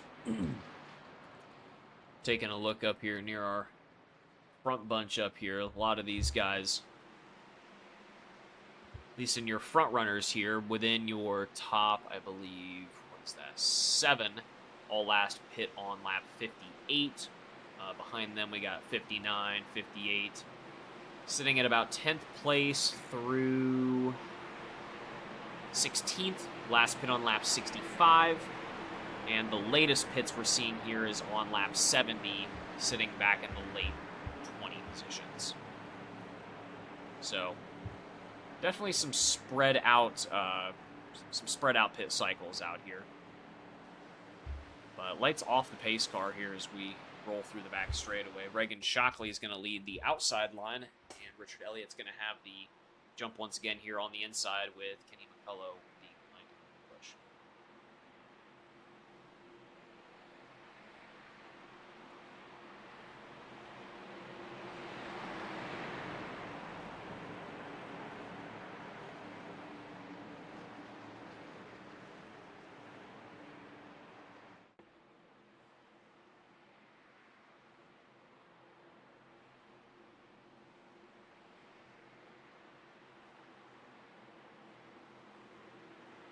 Going to be 19 to go here as the pace car is going to make its way in.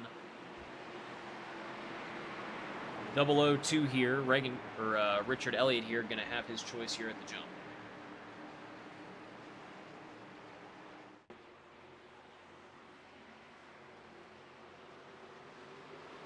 through the restart zone. And they are rolling. Green flag in the air. 19 laps to go.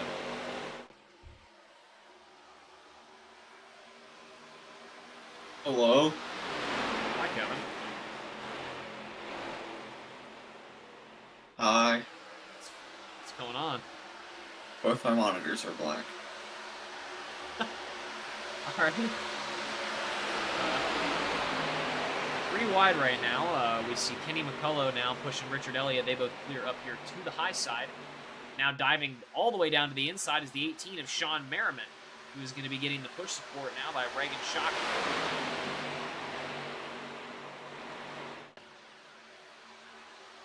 Working that second line, they now jump back up to the third line here for that extra speed from the front straight.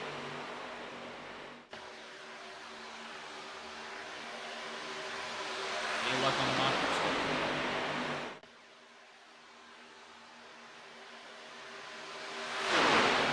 Stellar. And through turns 1 and 2 here, Richard Elliott, Kenny McCullough, and Christopher McCullough all linked up here on that high line, and that is exactly where they want to be in this situation.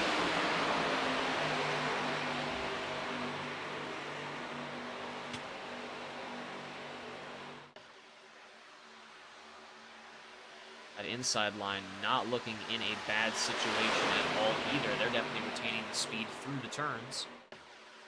They're going to need an awful lot more here if they're going to want to have a real good run here for the end of the race out here, as we know that outside line has had the speed all race.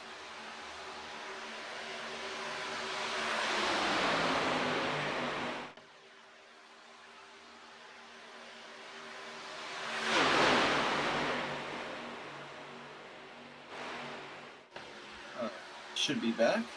Welcome back.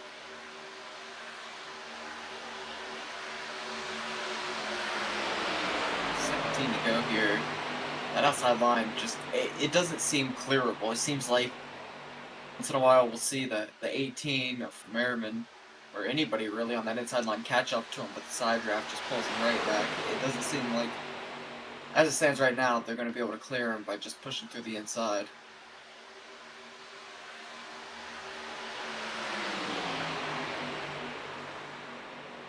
And there's the laps to dwindle away out here. You gotta wonder, when are we gonna see that third line possibly form again? We've seen it all race out here. Yeah, 16 to go here. Somebody's a draft master away from winning this thing, and I'd imagine that outside third line is going to be used for somebody to get some track position.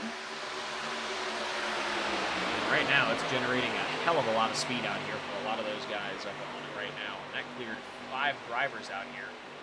One going to jump down to the inside. That's Dawson Price. He's going to clear and jump and take the front. Yeah, what makes this strategy of going high to low for this group on the outside so difficult is them not wanting to get their right rears taken when they go to side draft. So it's a game of trying to keep the guys behind them at bay while also sucking as much air as they can off that inside line. And I think we're starting to see, I was going to say a separate line form, but it was more or less kind of a split around the 6 car with Matt Morrison. But as soon as I say that, they are going to settle into a 3-wide scenario right now. The 28 car going to be taking charge of it. We're seeing a lot of line changes right now, Kevin. A lot of people trying to figure out what's going to work. We see a brief 4-wide situation. It's going to settle back down to 3. And back down to 2. And that almost... That could have turned ugly very fast. Yeah, absolutely. That was very tight, but good on them for keeping it clean there. And now we see some guys peeking at that second line. Want to make the split out here. I believe those guys up there are going to commit to that third line. Richard Elliott and Kenny McCullough both going to commit to that third line out here. It looks like they're going to try to trust that speed that they've seen all night. How about the Price brothers taking the push on that second line right now? We know they've been able to be consistent all season out here on the short to medium tracks. Can they link up and make it happen out here in the super speedway. But right now, the speed seems to be on the inside here with Sean Merriman and Reagan Shockley. Yeah, and I was gonna say, with the Price brothers kind of making it impossible for that outside line to come down to side draft, it's their responsibility now to try to keep that inside line at bay.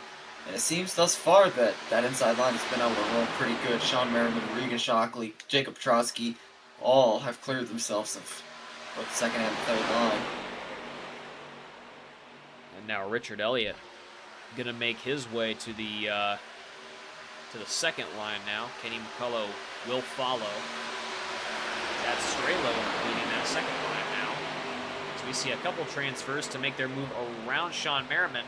Reagan Shockley going to take the lead of the second one. 13 laps to go. Reagan Shockley leads. Jacob Petrosky leading the inside line. Price brothers both still on that second line, but 14 separates them. That's just Wilma.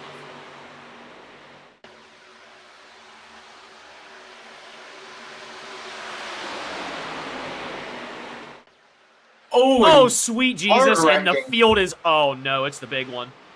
The big one happens in a blink of an eye. With 12 to go, Shockley, holy hell. absolutely demolished.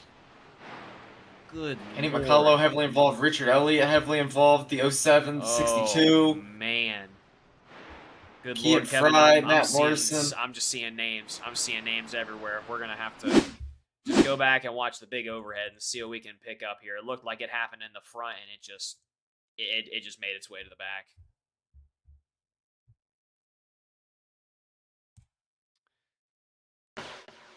So, watching Richard Elliott 3 deep.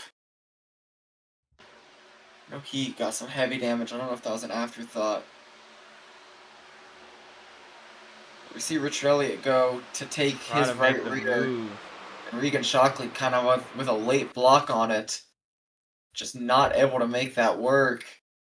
Richard Elliott was there, and unfortunately hard into the wall and just nowhere for anybody to go. No, not at all. Oh, Matt Morrison just trying to make his way out of it cleanly, gets clipped there at the end.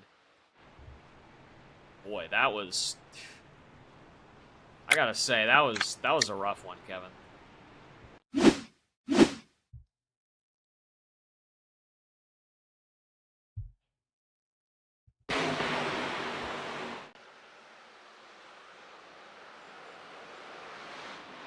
Ooh, man.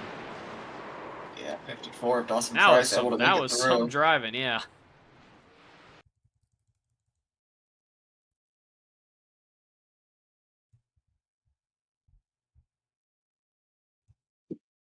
This is the nose cam of the 54 of Dawson Price.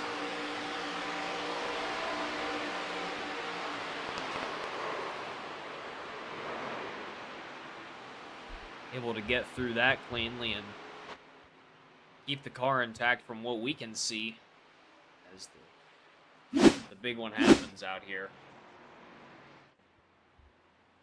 And that's going to completely shake up the whole front of this field now, Kevin. Yeah, absolutely. You know, we saw a handful of guys out here that have really dominated this race, and only one of them really remains, and that's Kenny McCullough. He's been up there all day. Sean Merriman has been up here throughout the latter part of this race. Been seeing him work that inside line a lot, but now, you know, teams are broken up, partnerships are not together anymore, and with what's going to be less than 10 to go here, things are going to get really interesting when it's every man for themselves. Yeah, in my opinion, it makes for a more interesting race when you see something like that on a track like this, where you're kind of maybe forced to work with a guy you're not used to working with, or you might not particularly want to work with, but it all depends on what position you want and how far you're willing to go for it.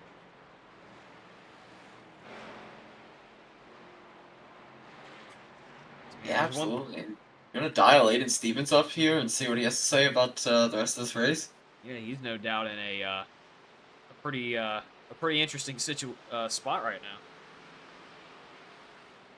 Hey, Aiden, guys in the booth, you got a copy? Yes, sir. Hey, man, you got yourself right in the position you want to be in with a Less than 10 to go here in this race. Pretty clean looking car. You want to talk us through what has to happen for you to get to the finish in one piece? Um, the exact same thing that just happened. If I'm stuck in say six and they are right in front of me and I take the win, I'll take that. Um, but it's more just trying to keep my car clean, not get involved in any more wrecks left. There's 10 to go. It's Talladega. Anything can happen from here on out. Yeah, absolutely. Well, you got not too many laps left, and we wish you the best of luck and hope we can talk to you again after the race. Yep. Thank you. That was Aiden Stevens. On the point right now, Luke, with what's going to be 8 to go when we go green. And I mean, I'm just taking a quick read here of the amount of drivers involved in that last one right now, Kevin. I'm only reading 9 on the register right now, but I obviously kind of feel like that's excluding a couple that probably still took a good bit of damage that it just didn't want to register. So I mean, I think it's pretty safe to say we saw at least 10 drivers involved in that incident plus. Yeah, and it really was the big one. Hopefully the only big one. I know with fast repairs we could possibly see multiple big ones out here. Yeah, you never know. You never know out here.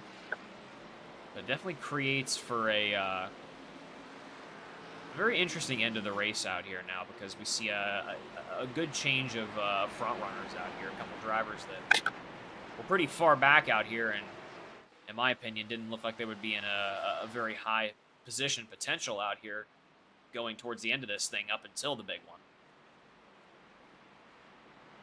Yeah, absolutely.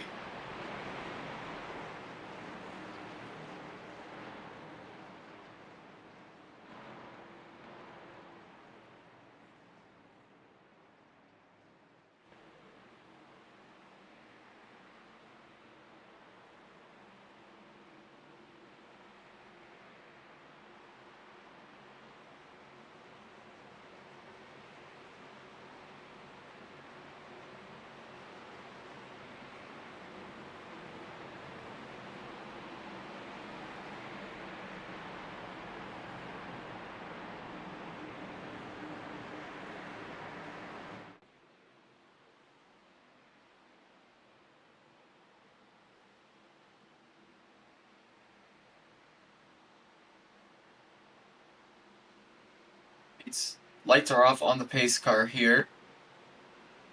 Once again, going to be 8 to go when we go green. We do have 3 green-white checkers if needed. Knock on wood here, we don't need them. Surely these guys won't be aggressive, right, Luke? They're gonna coast to the end, and it's gonna be a clean finish. Yeah. They understand how dangerous the racing has been, and they know that if they just run these last couple laps cleanly, everyone can get out of here with a nice clean race. No point in risking the cars for points, especially at a track like Talladega, am I right? Absolutely. Is what I would say if I'm a bitch. Those guys better get out there and go give it their all to get those points. I'm sorry. Yeah, well, the pace car's in, and we're gonna see here in live time if these guys go out there and get those points, because there's a lot of guys that want to be making up some positions. A lot of guys that have been leading a lot of these race laps, but are not in a great position right now. Green flag is out. Who's got what it takes? So far, Aiden Stevens with a great jump. It's his choice of lane. He's going to choose to stay bottom through 1 and 2. We know that second line has had surges out onto the backstretch. Oh, and so unfortunate. We see Christopher McCullough here in an unfortunate situation. He had to make an awkward transfer off that restart, being stuck behind the core of Chad Strelo, who is missing a front bumper completely. But he manages to work his way up to that high line, and man, the 74 just gave Kenny McCullough the door. Yeah, a big block there. And not really working out in his favor as he got stuck mid and he is quickly fading. He's going to be able to get a little bit of draft once these guys come down to side draft, but regardless, not the spot he needs to be in.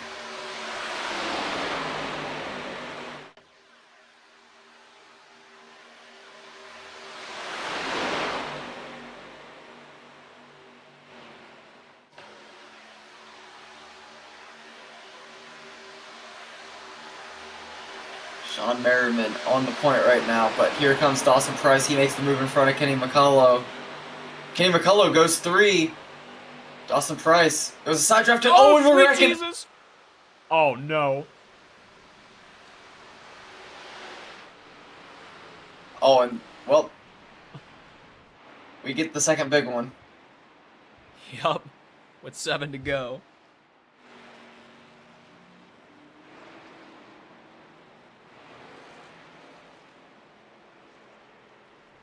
And that's honestly a pretty big break there for Dawson Price. I know we saw him get split, and it didn't look like he had any help on 2 there, but it put him in a perfect spot to kind of avoid what we see happen right here on the inside line.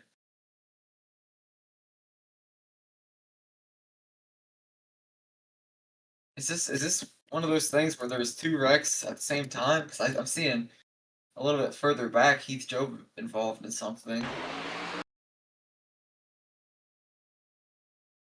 Speaking of which, shout out to 760 Graphics.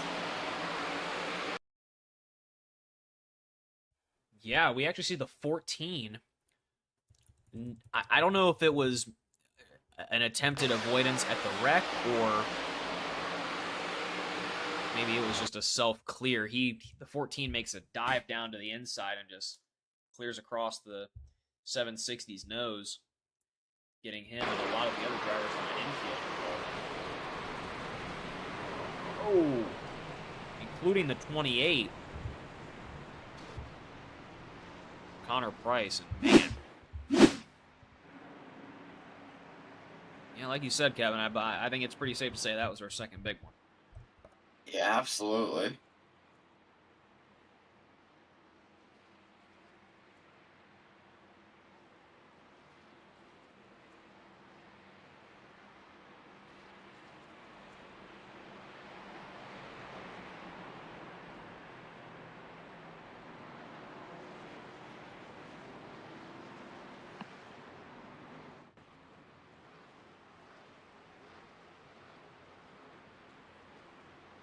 Yeah, this thing's going to take us to just a handful of laps to go out here, and it's shaking things up even more.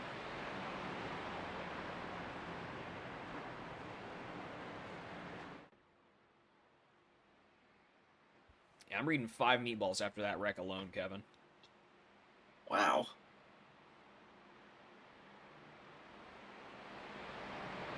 Not sure if those guys got those fast repairs left, but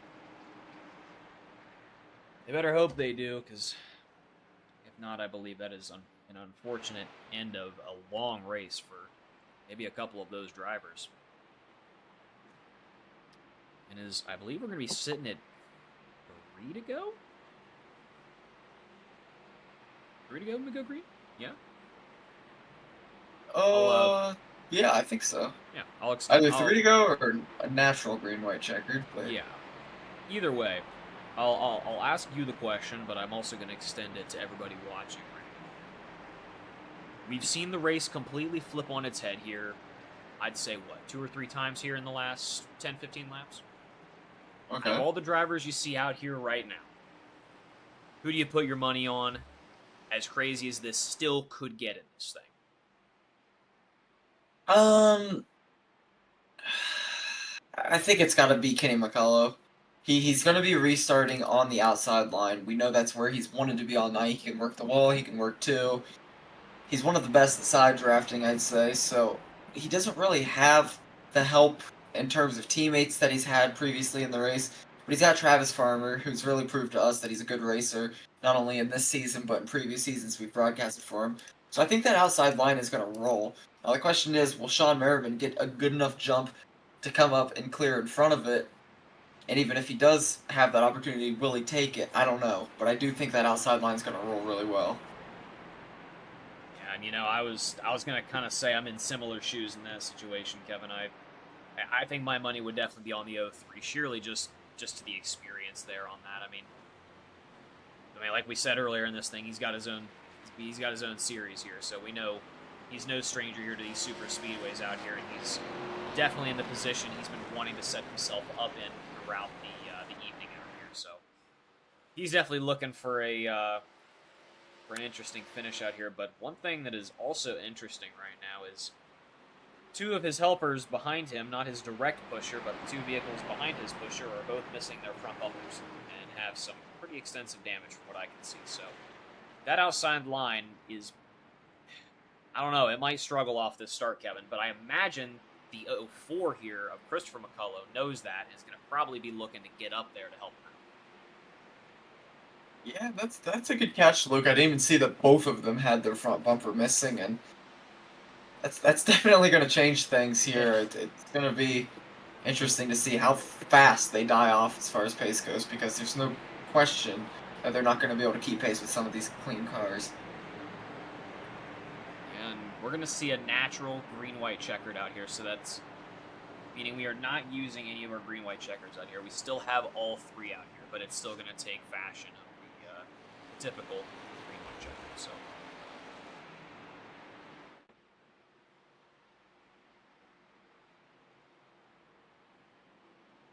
Yeah, James, I do believe it's going to all come down here to this restart. Assuming we don't see a huge wreck at the end, but I think the track position that these guys can get off the jump here is going to be crucial. You don't want to get split here. I know we've seen all night guys getting split, guys getting their right rears taken, but I think very momentarily we're going to see how the rest of this race is going to shape out. And in my opinion, it really all comes down to how well you can do off this restart here. Pace car is in. All yours, Kevin. Get ready to go racing here. It's going to be Sean Merriman on the control here. 3 to go. Who's it going to be? Into the restart zone they go, and green flag, we are racing.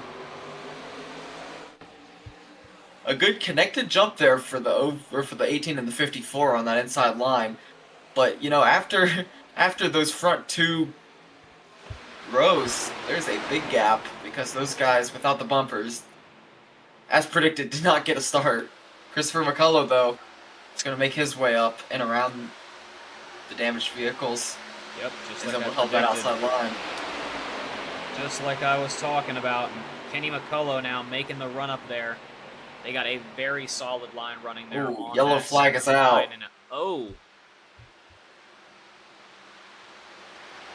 I'm reading Chad Strelo.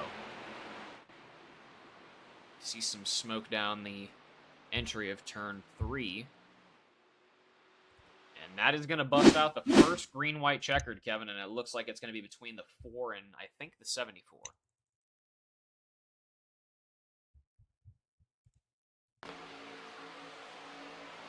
Yeah, just looking here what happened between them.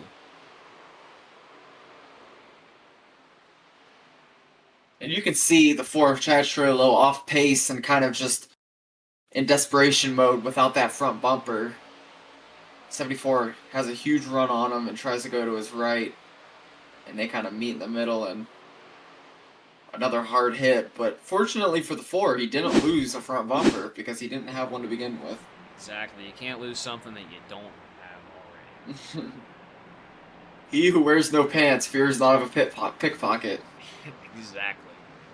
Great analogy, Kevin. Great analogy. Once again, like I said, I feel like a broken record here, but we're going to be seeing Kenny McCullough up here in the front. He's going to have the advantage here off the jump. Sean Merriman is going to be on his outside. So we know Kenny prefers the outside here off these restarts, but I don't think he's going to be opposed to taking the jump off the restart. And honestly, that whole sequence there, I like that if I'm Sean Merriman or Dawson Price. You're able to hold strong, keep decent track position, and now you get the outside on the restart that has dominated all race. Mm-hmm. So I think both of them are in a better position now than they were on the last restart, if I'm being honest. Yeah, I'd have to agree with you on that one. And just in the opposite shoes, like I said, Kenny McCullough and Travis Farmer in pretty much the exact opposite situation of that. Yeah, Kenny McCullough kind of has, that cop-out of being able to clear up before anybody catches him because he's in command here. Travis Farmer, on the other hand, especially if Kenny McCullough goes up to that second line, could be a sitting duck on this one. Yeah, and Just like I said last restart, it's really going to come down to how this restart settles and what kind of moves these guys can make. I mean, in a green-white checkered scenario, you don't have much time to do it. You got to set yourself up for the move, and you got to set it up early, or you won't be able to make it.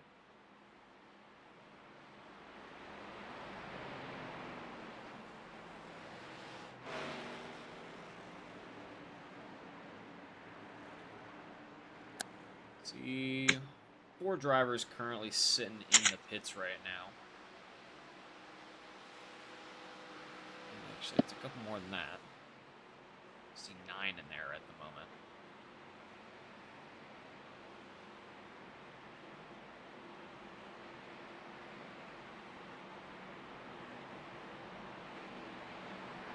Yeah, and for those that don't know, our green-white checkered rules are 2-lap shootouts.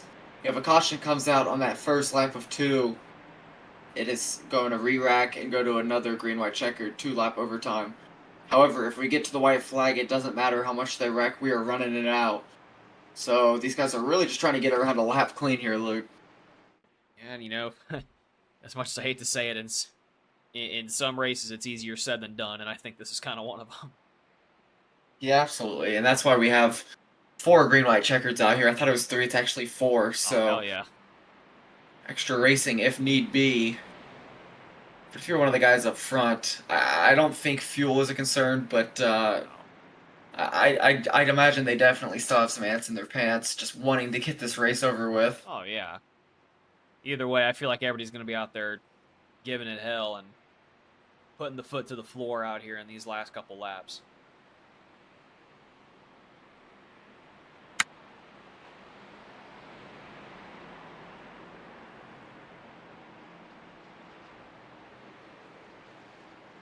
Light's going to be coming off the pace car this time around, and they're going to begin to rack them up.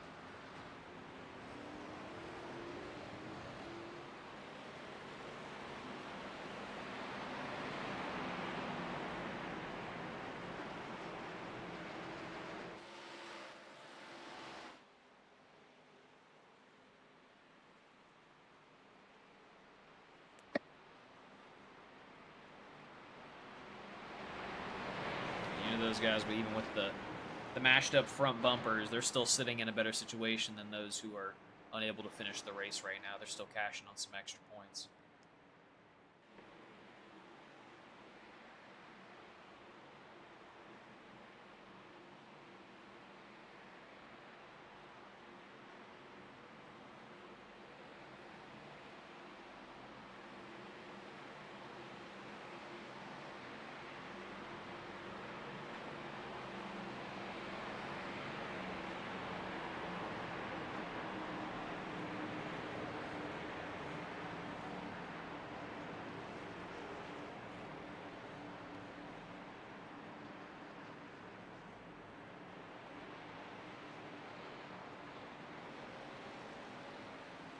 Entire front bunch here in your top 10 is almost entirely surrounded by Chevys at the moment, opposed to the one Toyota sitting in 9th place and the Ford sitting in 2nd.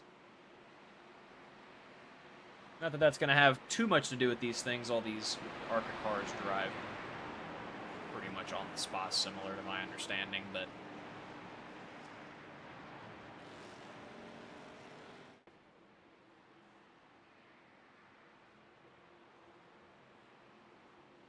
and I feel like we said it once, we'll say it one more time.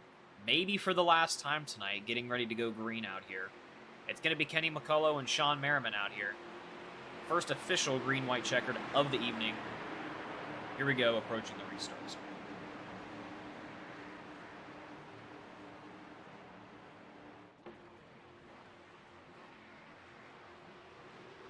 Green flag, here we go. Rolling once again, and Kenny gets clear on that high side. Will he take it? I don't think he will. He's still going to sit nice and low here until they get up to speed, I think.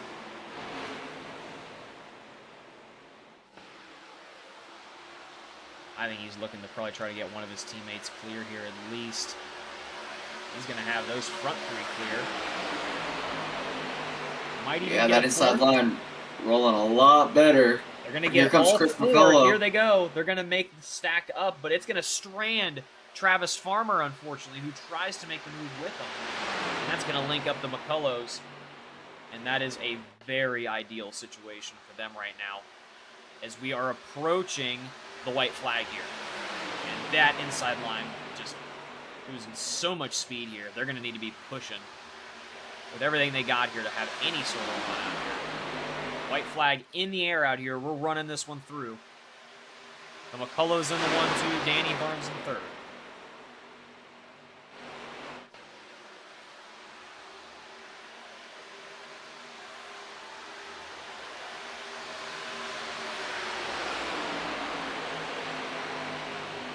McCullough 1-2 right now as we go across the backstretch, Luke.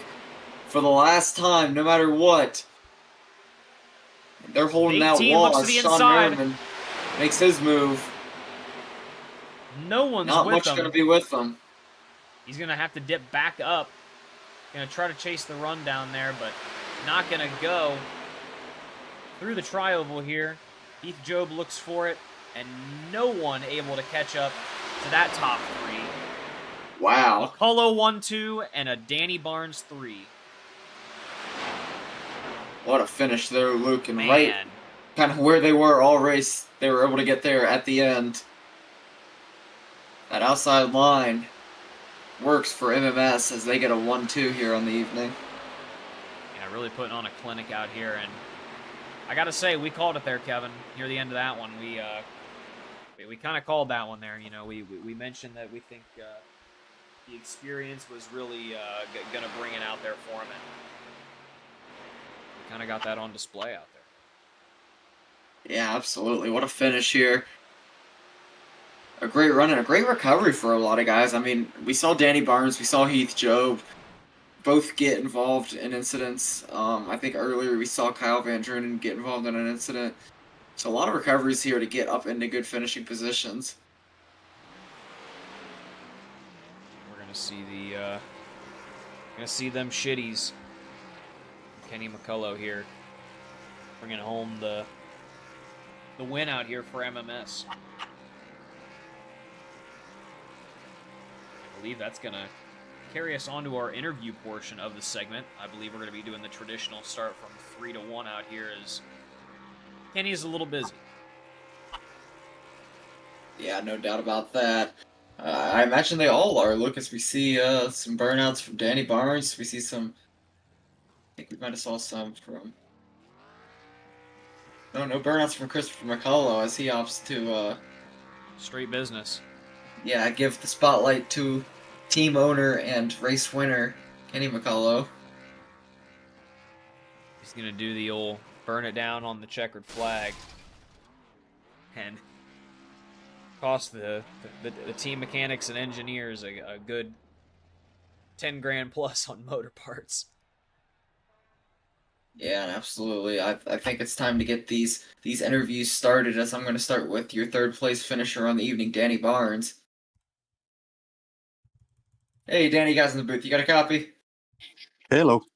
Hey, man, what a race that was, and what a recovery for you and the team there. We saw a lot of wrecking throughout the race, and we also saw you guys really dominating that top line. I wanted to kind of talk you through how that top line and covering your right rear felt in the ARCA car, where we don't really see it too much in the ARCA car lately. No, and these things were getting so hot so fast tonight. I don't know why, but they were just, you couldn't push. You pushed down the back straightaway, you were already boiling. So you really had to stay off the guy in front of you until it was time to push. And yeah, we was using the top. You know, it's what we do night in, night out. So we just jumped up top, and we all knew what we were doing, and we didn't really need to even say anything. We just knew where to go. Yeah, absolutely. Really put on a clinic out there and made that top line work. You, the McCulloughs, the rest of your team, they're out there and able to get into a top 3 position and have a really good points day. I'm looking at the schedule here, and it looks like we are going to Bristol. a completely different track of Bristol. So from something very long to very short, how do you feel short track racing next week? No, I love Bristol, so I'm hoping to have a good show there, and I just want to fish like top 10 there. If it possibly, it's going to be another one that's it's going to be pretty rough with wrecks and track getting blocked and stuff like that. So you just have to really pay attention to what you're doing and try to miss everything. Yeah, absolutely. Well, we hope to talk to you then again next time, or this time next week. But as for this week, congratulations on the podium finish. Anything you'd like to shout out before you get you out of here? Shout out 760 Graphics for all my paints, MMS for working with us, and you guys for doing the broadcast, and Omar for doing the league. Man, this is a fun league. Yeah, there's issues, but everybody's starting to get it worked out. So everybody knows how everybody races. So it's fun. I'm having a blast in it. So I love doing it every Tuesday night. Absolutely. Well, congratulations, Danny. Thank you, sir. Thanks. Danny Barnes getting it done in P3, I hear, going back to front multiple times. Next interview I want to get going is going to be your second place finisher, Christopher McCullough. Hey, Chris Booth, you got a copy? Hey, I got you. Hey, man, another great finish for you, I hear. And, we saw your team alongside Skid Row really working well together on that top line throughout the whole race. I know for that first half of the race, it kind of seemed like we saw everyone between those teams up there but then you made your appearance when it mattered. Was able to get up there and push your teammate, Kenny, to the win. You want to talk us through that last stretch of about 10 laps and how you guys were able to navigate through what seemed to be carnage out back? Yeah, starting off, I've been sick for about a week now. I'm feeling real nauseous. I didn't even know if I was gonna make it to the end of this race. So I've done a real good job of riding in the back and trying to just maintain my composure the whole race. But at the end, we had to go racing. I didn't ride around back, just not race. But yeah, just got a little lucky there. Dodged some wrecks. Got in one, used my fast repair, but I was able to dodge a couple others. And we just lined up on the bottom there. Travis, I didn't want to hang Travis's right rear there. I felt like I gave him time to come up. I showed my right side. I was just gonna push him. I know Kenny needed points, and I just wanted to finish. So, but it just worked out. Working with Danny and them, we run together so many times throughout the week that it's kind of habit understanding what to do in these cars. You got to be real careful, and the temps were super hot tonight for pushing. You really had to manage your temps, which made for some interesting racing. But yeah, it just worked out at the end there. Just glad to finish. Yeah, absolutely. It was a great finish. But now I want to talk about our next week race at Bristol. We know you're a good short track racer, but it's a completely different beast than some of the tracks we've seen this season. How do you feel going into the Coliseum? Bristol and probably Darlington are my two best tracks. I love Bristol. I am super excited for it. Hoping to get some green flag runs. I feel really good on the long run. Not sure about these ARCA cars. You'd have to drive them a little different, and then taking the roll bar out makes this even more challenging. I think you're really going to have to protect your right rear and not slide them. But looking forward to the challenge and just hoping we can get some green flag racing. Bristol's one of my favorite tracks. Absolutely. Well, we hope to talk to you again this time next week. But as for tonight, congratulations on the P2. And anyone like to thank or shout out before we get you out of here? Yeah, I got to thank all the admins that keep the league running. Thank you guys for broadcasting. Got to thank Kenny, my teammates. We worked with Danny and Heath and Richard tonight. I know he didn't have no luck. Jeremy Osborne, but it's just fun just to get to the end here and actually race. Just glad I didn't throw up all over my floor.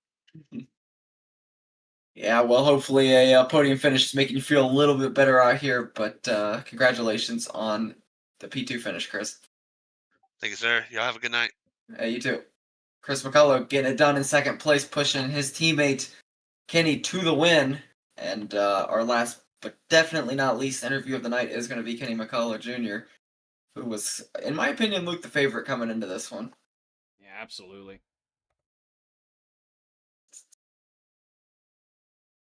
Hey, Kenny, guys in the booth, you got a copy? Yes, sir. I got you. Hey, man, what a dominant race and what a win out there. We saw you, your teammate, and the Skid Row guys all working very well together, especially on that top line. And I wanted to ask, I just heard from Danny and Chris about how fast these cars were heating up. Were you guys kind of using the top line there to try to side draft as a way to save temps, or kind of talk me through the thought process of running the wall here in the ARCA car? It's been a while since we ran these. We don't run them that much in the the money racing scene that often because of the bad bumper hooks through the corners. But so I kind of forgot about how bad the right rear grabbing was. So started out on the bottom and felt really good. Broke away from the field and didn't realize till somebody got to my outside how bad it sucked me back. So as soon as I got an opportunity, I knew that we had to go to the wall. That's the only way to run in these cars. You got to stay up against that wall, and sometimes it's hard to do that. You got to come down and stop the momentum from the other lanes coming. But man, race was a blast. I know that I had a good time for sure. Yeah, absolutely. And I gotta admit, it was looking a little bit hairy there for you and your team as far as getting split up on some of those cautions. But it seems like all of them, at least the front four, were able to get back together and make it to the end. What was kind of the conversation throughout those cautions causing havoc to get you guys all grouped back up for that last 2-lap run? It takes skill to keep yourself up front, but it is a 100% luck to stay there at the end of these things. So many things can happen. It seemed like I made the right move every time I made a move. Then a wreck happened beside me, so I felt very lucky that I was able to dodge some things that I should have been caught up in. But yeah, I felt like every wreck, one teammate was getting knocked out, so we were losing one every time. Like say, we kind of Danny and them runs with us on the money racing scene, so we kind of teamed up with that group tonight, and everybody executed really well. But you can only control some things, you can't control it all. Yeah, absolutely. It seemed like you guys were able to control enough out here, getting a 1 through 4 for Skid Row and MMS together. A great race for you and a great race for the team, Kenny. Anyone like to thank or shout out before we get you out of here? Yeah, thank y'all for doing the broadcast, and thank Omar for putting up with us every week. Um, Sometimes us grown men could be a handful, but yeah, thank MMS and thank Skid Row. Had a really good time tonight, and thank everybody that tuned in and watched us. Absolutely. Well, we appreciate it. Congratulations on the win, Kenny. Yes, sir. Thank you, buddy. Thanks. Kenny McCullough getting it done here at Talladega, Lucan. What a race that was. Yeah, what a race indeed, Kevin. It was an exciting one, and honestly, like I said, on my favorite track, I had a blast. What about you, Kevin? Oh, absolutely. We always have a blast when we come out here. We started our broadcasting network around this sort of track, and it's always fun to come back and just, enjoy some wrecking and enjoy some hard racing. So Yeah, of course. Talladega rarely disappoints, and tonight it definitely didn't. So huge thanks to everyone that came out and raced it. I know we had a full field, and that always makes these races better. Huge thanks to everyone that came out and watched. A super huge thanks to 760 Graphics for coming aboard and making this broadcast possible. Go ahead and hit up Heath if you're looking for a paint scheme, and if you don't know where to find Heath, hit me up, and I will direct you in the right direction. Get yourself some new paint schemes to, look good, feel good, drive good, hopefully. So always good to get a new paint scheme. Huge thanks to Omar for putting this league together. Huge thanks to Matt Benke on race control tonight. And I think that's gonna about do it. Yeah, I think you about covered all grounds. We'll see you all in the next one at where we headed. Bristol. Bristol, that's right.